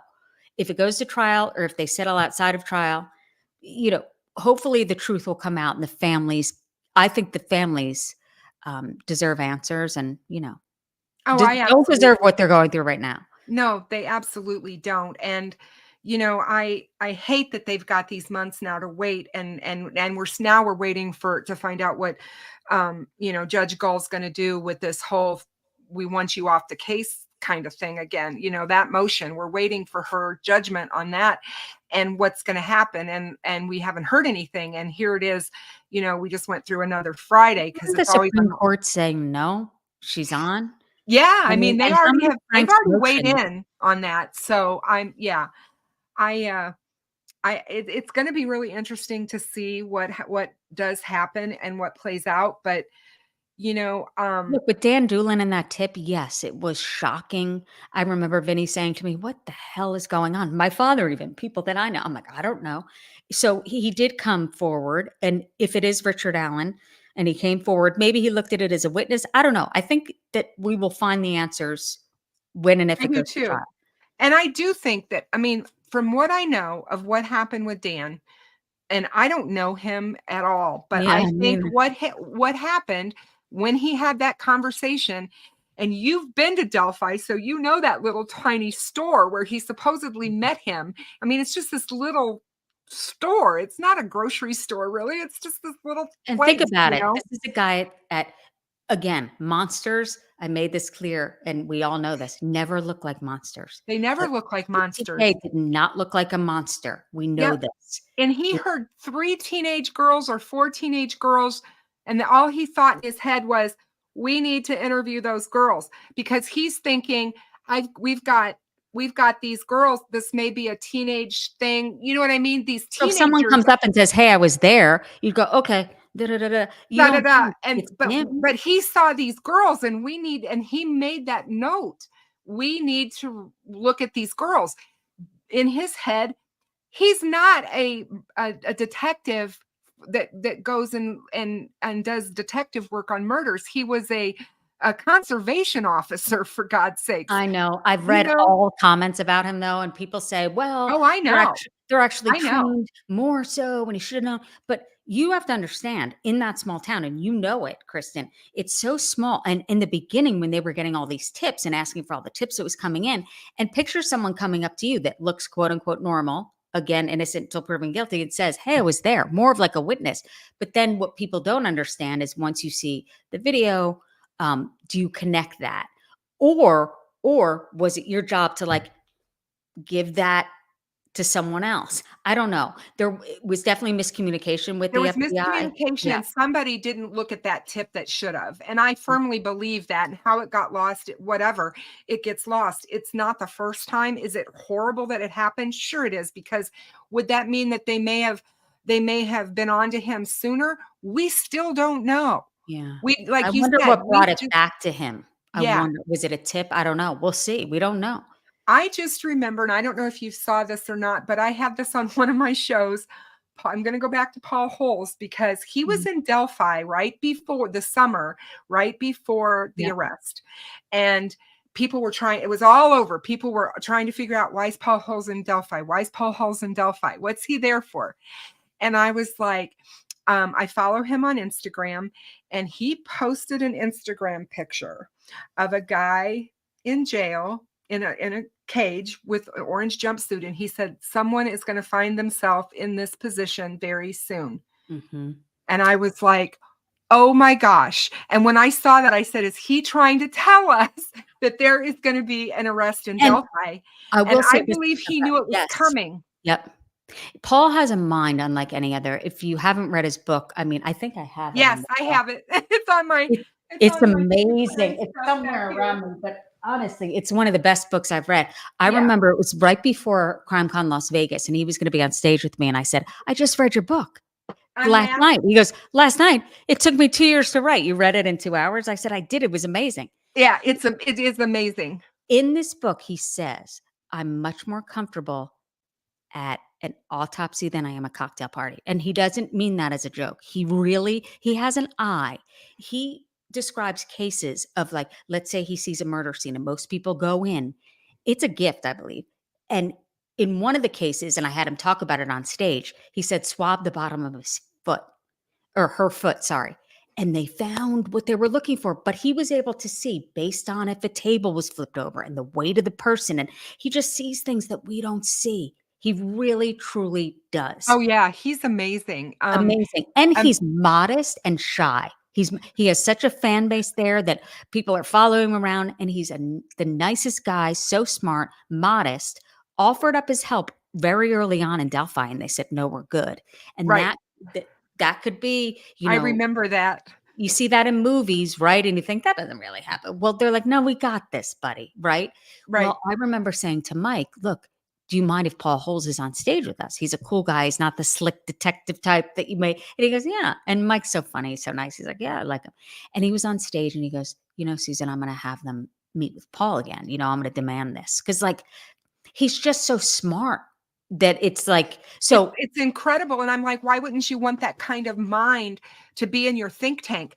yeah. Because when he came back to Delphi, and I was like, is he the one who found the lost tip? Is he the one who said, hey guys, we need to look at this person? He was Well, I will there. say that I will say this, because I interviewed him for a chapter and he didn't have to do that. He was so nice and so gracious. And he did say to me, Susan, like, exactly what he talked about with the phone and the tracking. And I was, and he's not by any means, does he want any credit for it? He just has a mind, thought, if I could look at this. And he went to the bridge. We discussed it. He said, I'm scared of heights. I'm like, I'm petrified. He got 10 feet out. I couldn't even get an inch out. So he's out there and he said, oh, I see. Because if you've never seen the bridge and you're not down there, you may, as an investigator, not myself, but just think, okay, well, middle of the day. So he saw things that I picture him, like, honestly, see things that we don't see. So him seeing that specific area, he understood, like, okay, down the hill, this guy's Mhm. from here, and it's hard to find the bridge. So you would see that. But, if it was Paul, it wouldn't surprise me. And I'll tell you this, he wouldn't tell me because he's not like that. and he No, wouldn't want exactly. credit Yeah, for that. I mean, and like I said, when he posted that picture on his Instagram, Yeah, I I was was like, like, "Oh my god." Yeah. "Oh my god." I was like, Yes, you know, because he's so and smart. That's what he does. You have to yeah. read his book. I have to find it, but it's amazing. Yeah, Um, Unmasked.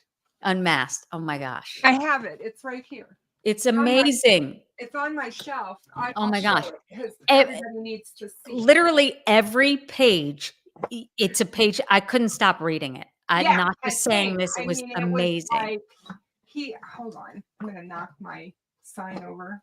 And he's just, again, This is it. modest, shy, My cool life guy. solving American cold Yes. cases. It's so good. And Show and the it's back, show the back. There's a oh god. hashtag for him called Hot for Holes, swear to God. Oh my god. He's I so cried. There handsome. are women okay, if you watch, you can find it. I was on stage in Las Vegas with, it was Mike, Becky, Tara, Kelsey, myself, and Paul. So we walk out first. Paul comes out next. You would have thought Elvis has risen. I mean, the screams. People love it's like, and He he's is like he is modest. he's so easy on the eyes. I I know. mean, There's a I and said, "Do you know there's a hashtag hot for holes?" He laughed, but oh my god. nice guy and I smart as mean, hell. yeah, Smart as hell. exactly. And he's, definitely when I get to CrimeCon, I want to meet him because Yes. he's just like he's another one that I just think is amazing and 'Cause he you could know be cocky I mean, he would get away with exactly. it. He's Absolutely. not. He's not. He's so nice And and so smart. I don't know if you heard this or not, but Doug Carter was at the Indy 500 and I heard he announced that he's retiring. When? He said he wouldn't be at another 500 So, as I the think is there superintendent terms? Maybe the term's up soon. I think there is. But because I'm like, I thought he said that he wasn't going to retire until this case was done. mhm. So I'm Now like, he's probably like, "When is this gonna" I know. But He's probably like, well, I don't know if I should wait that long now with all But this I going I on. But remember that Halloween night that you talked about after interviewing him. I felt that he has this, like, peace about him. And again, I know I shouldn't go back to the critics, but, like, someone's like, "Oh, and if she talks about Doug Carter, I'm gonna throw up." It's like, we don't know what he's been through, or what he's seen, or what he's done, and I believe he's been up at night. And he even said, I remember him he understood, he connected. He said, "Look," 'cause there was no secret that Mike would say, "What the hell's going on?" And he said, "I knew certain things that I couldn't tell the grandfather of Libby what I knew." He's like, "How do you think that feels for me?" Like, t nothing about this was easy for anyone involved. I Nothing. don't believe that. I mean, I believe I Yeah. absolutely because I can't imagine knowing some of the things that they know and they can't Yeah. share with the family. Yeah. They can't share with the people that do deserve to know, not us. Right, not us. People who do deserve to know, you Yeah. know, and they can't tell them because of the integrity of the case they have to protect. And I have so much respect for them. I Me just too. do. I'm not I don't look through rose-colored glasses. I know that not all law enforcement are great, and I know that there's some out there that, are bad or whatever, but not everybody that goes into law enforcement is in it for the wrong reason. Some of these guys they give their whole lives, just like Paul Holes, 23 years, Yeah. 24 years? Mhm. He searched for the Golden State Killer. He lived it, he breathed it. It was, And willing to admit mistakes, which he said to me, "Susan, it's called confirmation bias." And he said, and I fell victim to that. He said, "I thought in my mind, okay, got that. I know who it is." And he said, and everything that fit in my narrative of what I thought, I put into a pile. And what didn't fit, I threw away in my head." And he said, and then we did the DNA and it didn't work. And I thought, oh, gotta start over. But he's willing to admit that because we all have confirmation bias based on our experience, what yes, we've been through, who we are. I yes, understand that. I'm yeah. willing, and I'm not an investigator by any means. Whoever, if Richard Allen is wrongly accused, so I hope that it comes out sooner rather than later. And I hope that he sues and, is compensated. And I hope he's not permanently damaged. Everyone would want that who's sane. Um, but with Paul being the investigator that he is, was willing to admit that. And he even in the book, I know you know this, he was driving by D'Angelo's house and so they came back and he's like, he was at PF Chang's and he's with his wife and he gets a call. Yes. we got him. And he's like, holy shit. And then he drives by the house and he had visions of like, I can go in. I can Yeah, like, he wanted yeah, to go up to the door. He was like, "I wanna go to the door. I he's can't like, go to he's an the door." ex-cop though, but he pictured like what he would murder me. Think of all what he's done. Yeah. And oh my God, it was so good. That book. I'm like, oh my I God. know. I mean, seriously, it is really it's it's riveting Yeah. to know what that man did, what what he went through to try to find this guy, and then how they did it, how they And then thank finally God got him. for DNA testing that has come so far. Like he even said to me on stage, he taught so many of us on that stage in Las Vegas, like about what DNA testing, how far it's come, and like what Yeah, you're able to test now, even like the most minuscule thing. And of course, if you're not in CODIS, if you're not in the system, there's not going to be a match, right? So I think exactly. that there is partial DNA. I could be wrong. Don't quote me here. Oh, We'll see no, what I the think there is. yeah. In our case, Coleman with told me this there case. was.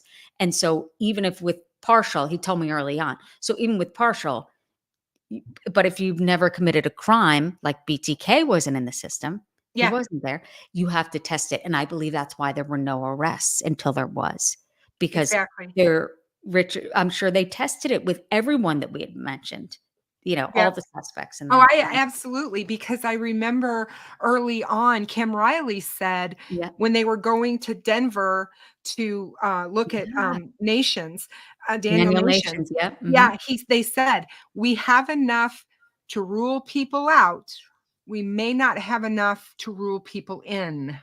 Yeah. So if they couldn't rule him out, you know what I mean? They ruled Yep. everybody else out, I think, but then they couldn't rule Yeah. him out. And Mike said that. Mike was like, my hopes were up because he was seen like on a bridge with like a machete and at one particular time. And he has since come out and said, of course, he was saying he was innocent of these crimes. So, but Mike said after that day, he said, I never again got my hopes up. I wanted it to be like someone's in custody. He said, because it was heartbreaking Yeah. to think, oh, do we have him? Oh, no, we don't. And so he made sure he didn't get too excited with the ups and downs of it. Yeah, exactly. And Mike's amazing. Mike's amazing. I I got to know. meet him in March as well, and He's great. he's everything you really expect him to be after watching him, not only at CrimeCon, but on, Dr. Phil and some of the other things, Mhm. and then seeing him just speak for the family and all the numerous interviews he's done over the years. He's exactly what you'd expect him He's to be. level-headed and he's funny too. I mean, He people is sometimes funny. think like that, and I've gotten to know Joe Petito. He's funny too. People think like, "Oh, they're sad all the time." They think of what happened to them, especially in the spotlight and everything. It's like it's surreal for everyone involved. Trust me. But he's the pillar of strength, and so is Becky. I mean, my God, everything she's been through, Oh I my like gosh. just want to be her when I grow up. I love her. I know, I do too, and I'm like, she's just got the purest heart, and she's like, I told her, I said, "I can see where Libby got the feistiness from Yeah. because she's feisty too." Yeah. And I love that about her. And I told Tara her, I too. said, Tara's like tough "Yeah, as nails, but funny and sweet too. And yeah, Kelsey, they're all just, I mean, they're just great people. yep, absolutely." Yeah, I absolutely agree. And I know we don't speak enough about Anna and that side, and I know that you've built a relationship with them as well. But, again, um, it's up to Anna to share what she wants to share, and I've never questioned that about her. She's done, a fair amount of interviews. I think Yeah. she said what she She was needs on to a say. podcast. It was fantastic. Uh, Yeah. and I remember a point she brought up and she just said, I think it was 2020, maybe during COVID. She just said, um, people keep saying about like the sweater and the sweatshirt and what was Abby wearing, and it wasn't the sweatshirt, or it was the sweatshirt, and what were you doing that day? And she even talked about like Kelsey being criticized about exact times, and she's like, look, we'll never forget that day, but are we going to know the exact second of the exact moment? She was just like, listen, when you go through that hell, Oh, um exactly. And the critics that wanted to criticize Kelsey, my God, she was a young girl. She wasn't an adult. Gross. You know, Gross. she was thrown into this. Her whole world was turned upside down, and she was the last person to see those 2 girls. Talk And about strength, and thank I was God. just gonna say, the weight of that on her, and then to have all these people be so critical of her, they're just bottom feeders. They're just They bottom they're feeders. so gross. And you Yeah. know what? The truth is we don't know who they are. They hide behind these falsities, and it's like, could it be like 5 people and we're giving them airtime? It's almost like, it's gross though. I mean, they need to be called out, but it's just, I'm so happy for her with Ellie. And I feel like she said, I remember her saying, like, she was able to open up her heart again. And she said she didn't feel like going on. She didn't want to live anymore. And that she was able to connect with families. This is how much CrimeCon does, who really understood what she was going through. I don't know what she was going through. I don't know what that loss is, but people who did get it, who did Mhm. lose a sister, who did lose a family member could say, it's going to be all right. This is what I did. And there's nothing like that pure connection. And I think that's where she said she found the strength to go on. And then she met Caleb and now as Ellie. And by no means does anything erase the pain, but it's being able to allow joy back into your life. No, exactly, and I I have no doubt that Ellie has brought Me a too. different kind of love into her heart that was Yeah. so broken, and obviously her heart's still broken, but it's, that joy that she has now as a mother Yeah. to this little girl, Yep. um, it's it it I helps to agree. heal. It helps to heal um, that brokenness, Yep. I and agree. and seeing her, I mean, my gosh, she's just Adorable. adorable, Oh, did you meet her? adorable. I haven't met no, I've not didn't get to meet her, but I've seen pictures. Okay. I went Of to her course, baby yeah, shower, but I'm like, I've seen pictures too. The I've just smile. I'm seen like, oh my pictures, but I gosh. haven't seen her. Becky made the comment that she had to have all the carpets washed because she started crawling, and I was like, "Oh my god," Aw. I you know? know. We all know that. We're like, oh. Oh my gosh, so I'm Yeah. just like I said, the fact that she had a little girl, Me I think too. her sister sent that little girl to Me her. too. I really absolutely that's how I feel Me because my too. oldest grandson, who will be 21, believe it or not, in January, Oh, he's named after my son. My daughter decided Adam. to name, yeah, she decided to name her firstborn Adam. And, Oh. I found out that he was coming and that she was pregnant with him on her brother's birthday. Oh. So I feel so totally that that's what happened. Me too. Adam sent him to us to help heal. And I believe that Libby sent Ella Me to, too. Me I too. just I do. agree. I agree. So, I feel that too. but like I said, I've had you on here for a while and I'm Oh, it's like, so fun. it's just I been could be here forever. I was just gonna say, I just love absolutely talking to you. You are so easy to talk to, Thanks. and You I too. knew that, I knew it was gonna be that way, but I was just like, what do I ask her? Do I ask her to tell us about people in the chat have been asking, so you can share what you wish, but please tell them there's a whole bunch of people wanna know, are you single? And I'm like, she's I'm like, I thought you were gonna ask me anything, but that's so funny. That's isn't that flattering. hilarious? Look, I'll take the compliments where I can get them. I'm not. My husband I met at CNN. He did sports there. His name's Joe Carter. Nice guy. Really nice. Really nice. Just a good dude. Because my daughter is 14. And I went through a divorce when she was 2 months old. So I was dating never, ever, ever again. And then I met him and we became friends. And the rest is history. My son's 7. That's And awesome. he's a That's good guy. awesome. I love hearing stories like that because my daughter, she did that. She Mm. has a 20-year-old, a 17-year-old, went through a divorce when they were little, little, little, little, Yep. and, she now has a 6-year-old who'll soon be a 7-year-old because Yeah. she got remarried, because Yeah. she told me she was never gonna get married again, Well, and you're just like, "I'm obviously good." yeah, she's like, "Nope," and then she did, and I was like, because I told her, "Don't ever say never," you know? Right. I know you could easily say that. Is that the text you sent me, her son? How cute he is? Yes. He's Yes. adorable. He's so Yeah, he's a cute. trip. I have him for the summer. Oh, I love So him. He's so cute. he's a hoot, and But there he's is like something that kids bring you. There's a joy of, like, my son, I remember him, he was 2 during COVID and or 3, and he's like, "Mama, just let's play hide and go seek." And, like, it really makes you live in that particular moment and out of everything else because, when you cover the stories we cover and when you see the things we see, and it's just you can never unplug, and I'm glad that I can, and I'm so grateful that I met the families that I met, and I'm so grateful that they allowed me in, and I'm a better person because of it. I am. But I was just gonna say, you wear your heart on your sleeve like I do, and you cry so easily, and so do I, God, and I'm sometimes it's sure embarrassing. no, it's not, and I'm sure I've cried on my show, so don't worry. It's okay.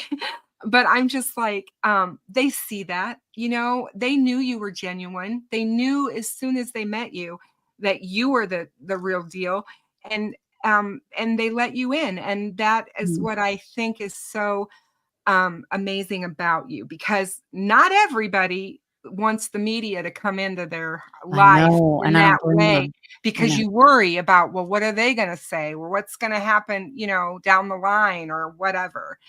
So, Oh, yeah, I know. Because I yeah, was trained, like, just flip on the camera and just walk not into someone's house, but, like, walk up to someone, camera rolling. It's like, "Oh god."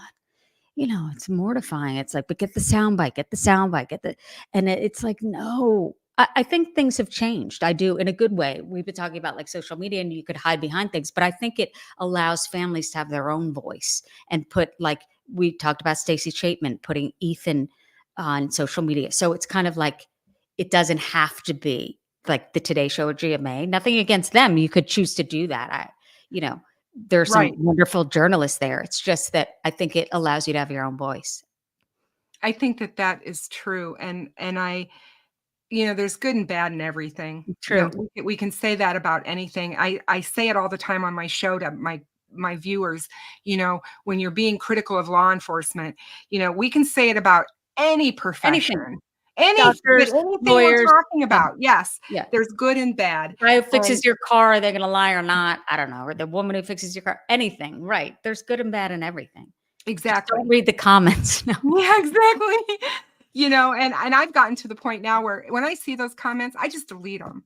I mean, Yeah. I to my point is like, why am I even going to put that negativity out there?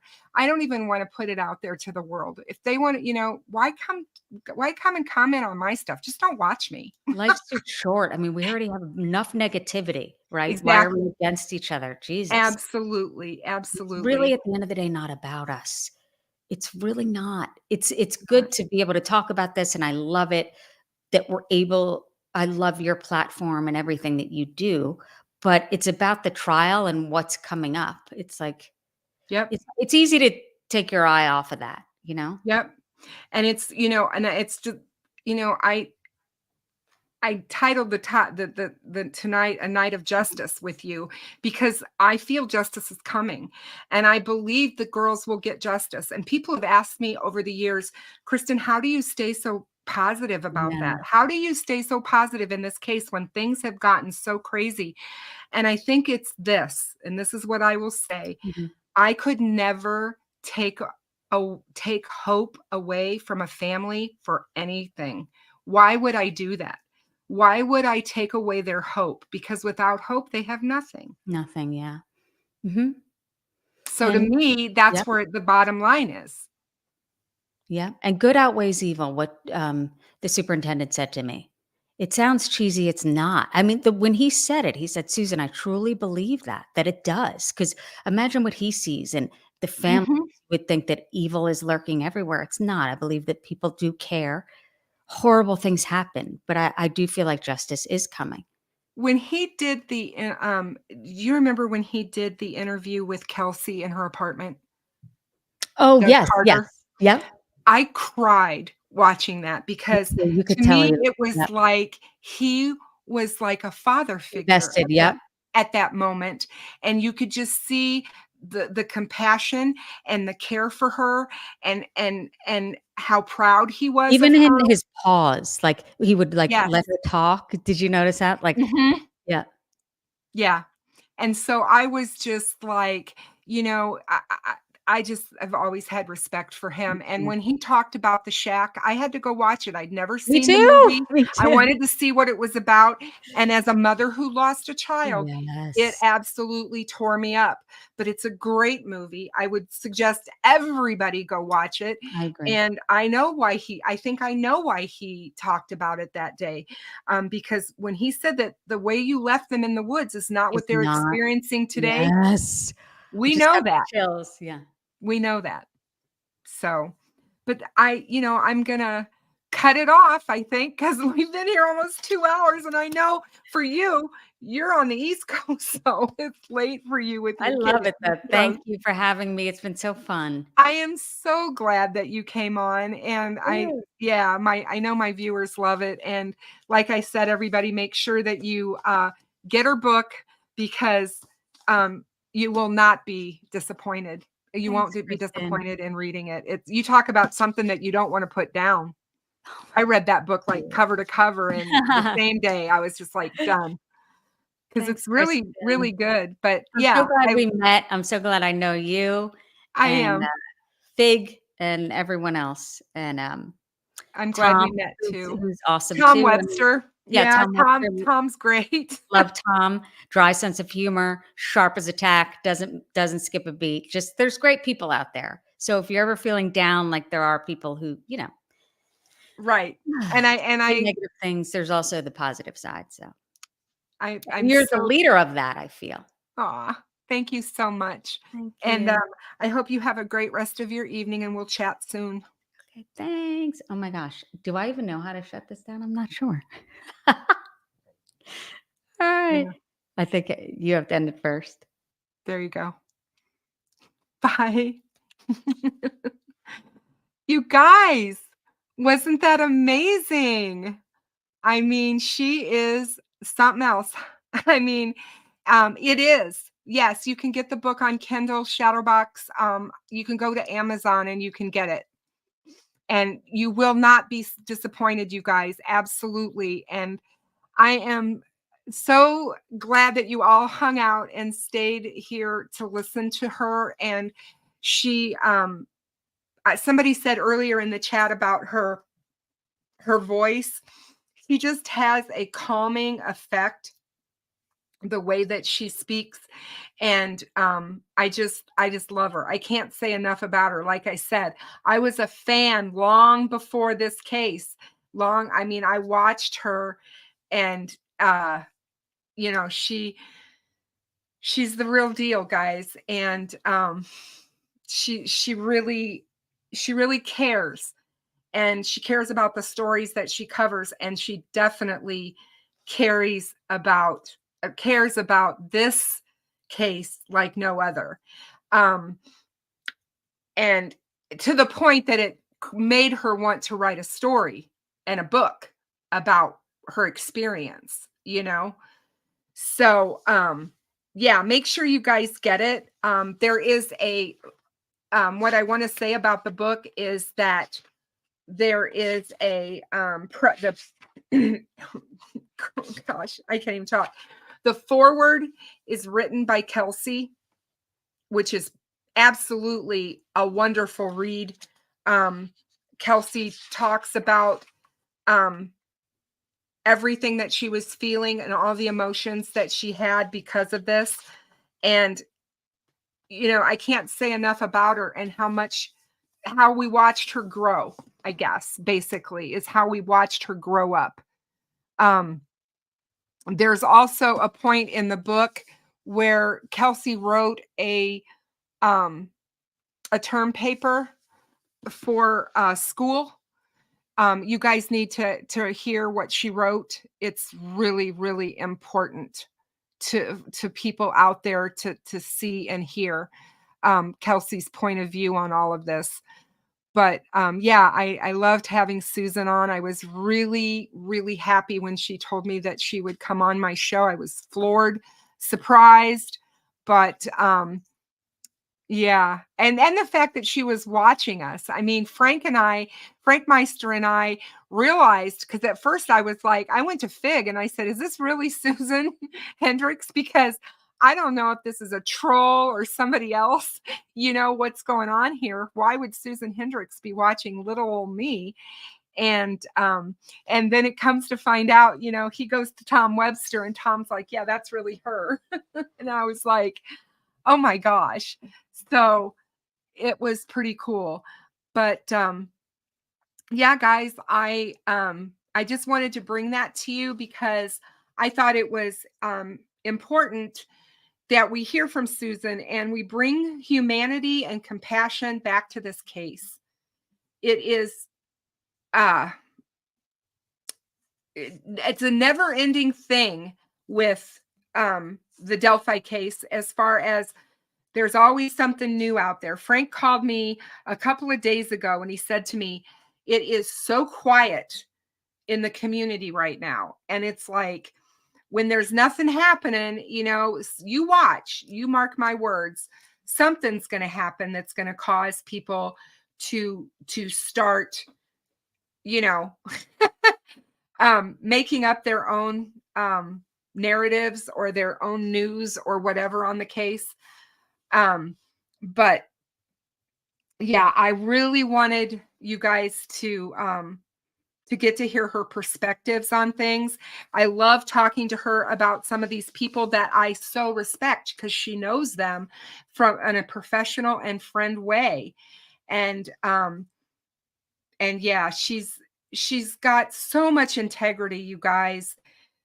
Don't ever think that she doesn't. And make sure that you check out her book and all of the interviews that she's done. Go check them out because she's done a lot when it comes to Delphi, and you can check them out. I want to go through these really quick. I wanted to notate some of the people. I tried to while we were talking. I hope everybody saw that I was putting up some of the stuff you were saying on the screen, because there's so many of you that Frank Meister, he's been a member of my channel for 4 months. Thank you so much. I appreciate you. Gail Hurd gifted 3 memberships tonight. Thank you so much, Gail. I appreciate everything. And it looks like there's another one. Mother of Dragons, thank you so much for your super sticker. Frank Meister, $5 for your super chat. Thank you so, so much. Another gifted membership from Gail. Thank you. Gladys Kravitz, $9.99 super chat. Thank you so much for supporting my live stream. I so appreciate you. Another gifted membership from It's Me. Annabelle Higgins, welcome to the Behind the Crime Door crime family. We have some really great members here and some great subscribers. So welcome.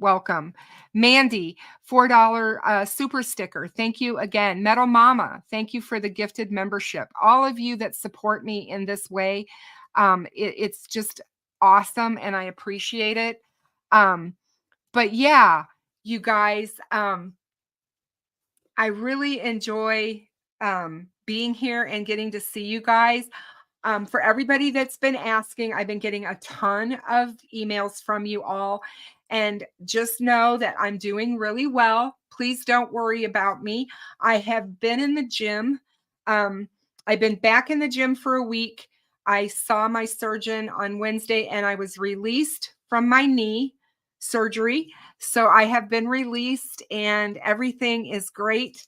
They are extremely proud and pleased with the progress that I have made.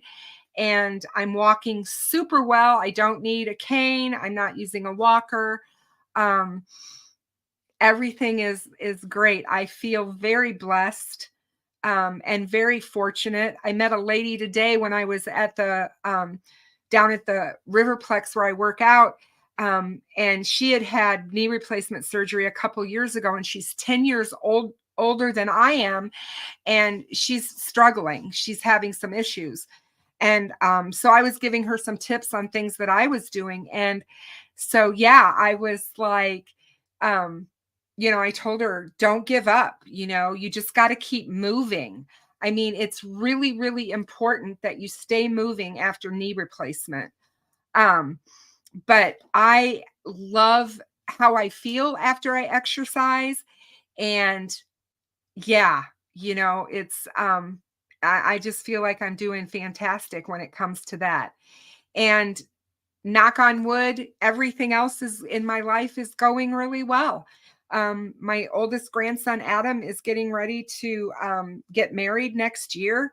So I've got a wedding that I've got to plan for in the next year and help plan for. So I'm excited about that. Yeah, farmer, I don't, it's what's so funny is that my asthma has really resolved. I haven't had any asthma issues for almost a year. And it's just kind of gone away. And I think that the weight loss absolutely helped, but I think all of the other health things with getting my diabetes under control and all of that, it's all worked its magic, I guess. And so thanks, Deb. So do you. I miss your face. I miss your face, young lady. I just want you to know. I miss talking to you too. Uh, okay, I will help you. I will help you next week. I want I want to see you really bad. So you tell Mrs. Steve that. I wonder what she made you do this week. What have you guys been doing? Um Farmer, thank you. I appreciate you. Hi, Tech Death. Um, it's like, yes, working out gives me those endorphins, and it's like I am so happy. It's like I want more of it. So, Shadowbox, I need to get with you because I need to place an order. I'm out of some things. I need to get with you. I'm going to email you. um, and yeah, like I said, I can't say enough, and I keep telling everybody that you're never too old. Don't let people tell you you're too old to make those changes in your life to make yourself start feeling better. And it's all about taking care of you. And it's not just the outward stuff. You've got to work on the inward stuff and the inside stuff as well. Um, uh, and it's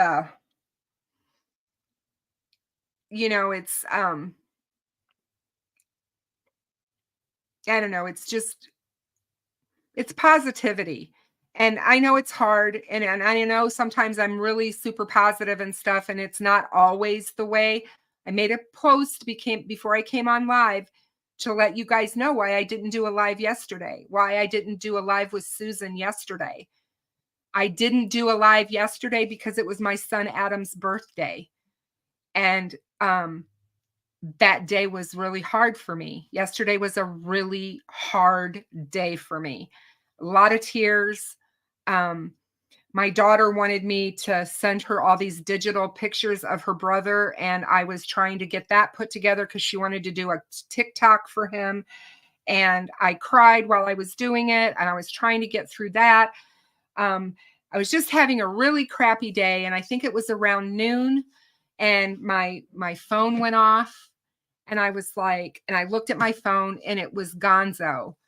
And GonZo told me he sent me the photograph of him at Adam's grave in Colorado. And I was like, oh my gosh. And, he said, I just wanted you to know that I was just there, and that he's loved. And you guys, I can't tell you how much that means to me. To know that somebody out there that I met because of this here a couple of years ago cares enough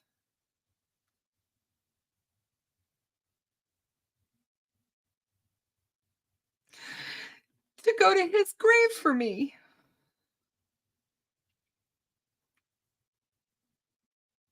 And he doesn't even live in the same state.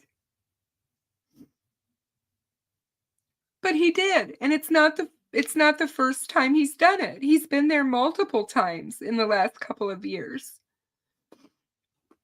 And he is. It goes to say a lot about who he is.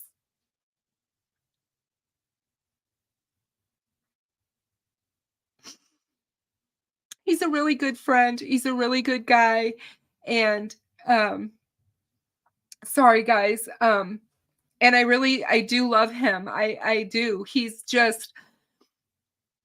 got the heart of gold, and he does so much work for these cases behind the scenes that nobody knows. And because he doesn't want the accolades and he doesn't want all of the stuff. And so yeah, just know that and pray for him to keep him safe.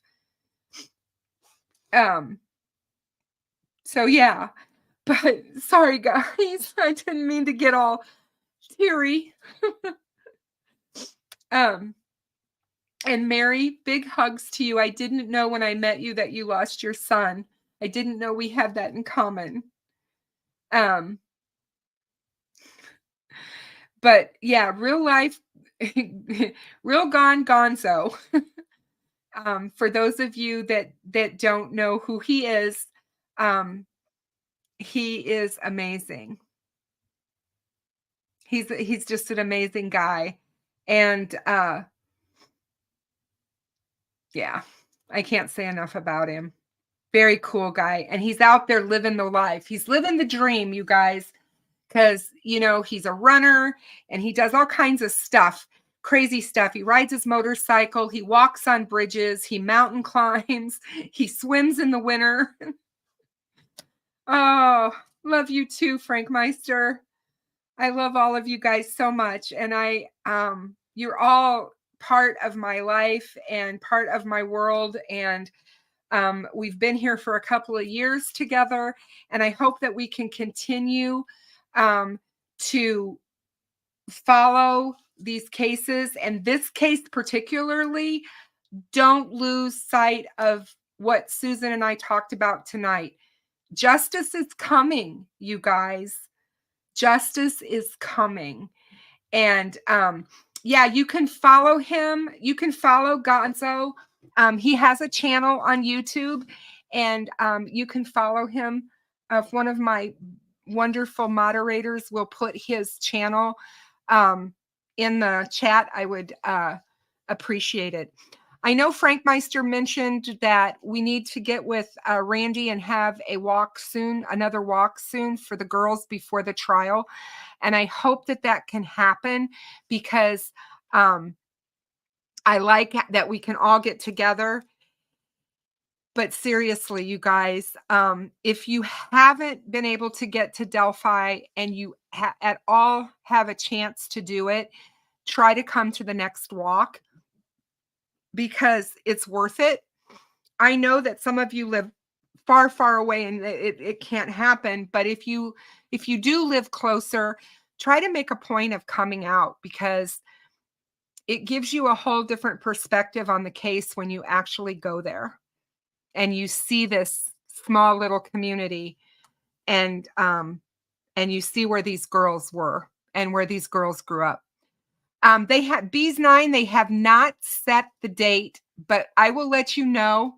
I definitely will let you know here and in my community posts. If you follow me, you'll know when the next walk is.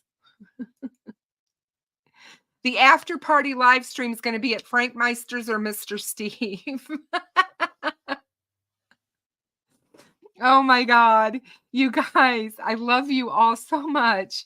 You just make me smile. And I'm so sad that I didn't get to say goodnight to Ruckus. I saw him leave.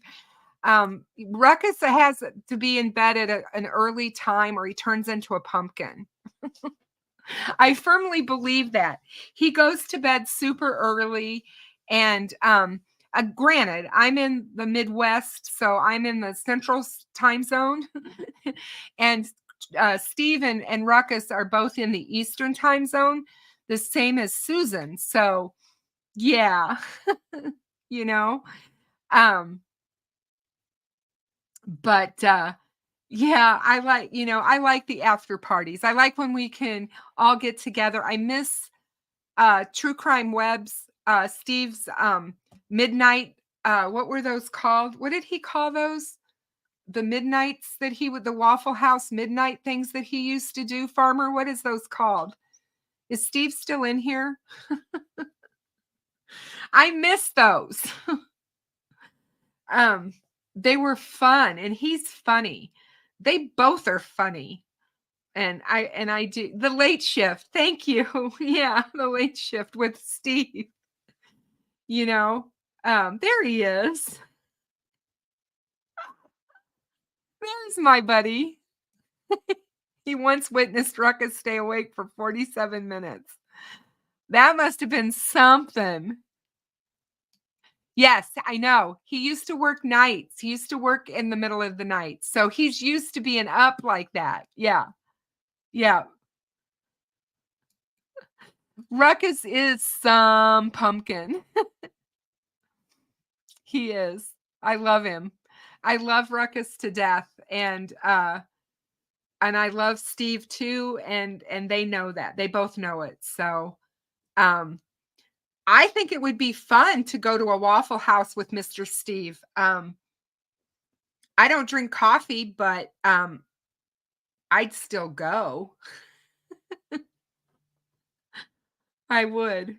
But yeah, guys, thanks again for joining and being here tonight. I really appreciate all of you. I hope those of you that are in harm's way with some of these horrible storms, good Lord, take it easy down there. Gail, please be careful and be safe. I know you're down there in Texas and things have been bad. I hope that gets resolved for you really, really close. Yeah,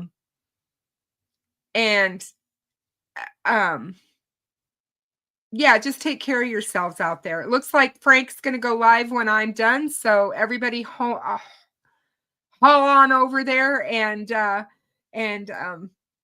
party hardy. So yes, Tech Death, I wish you could come because I would, for one, love to meet you, my dear. And I would love for you to see Delphi because your heart's in this case as well, my friend. And I love your music. But yeah. So thanks for everybody that hung out with us tonight. I hope that you all have a great weekend. Be kind to one another and always, always pay it forward. Good night, everybody.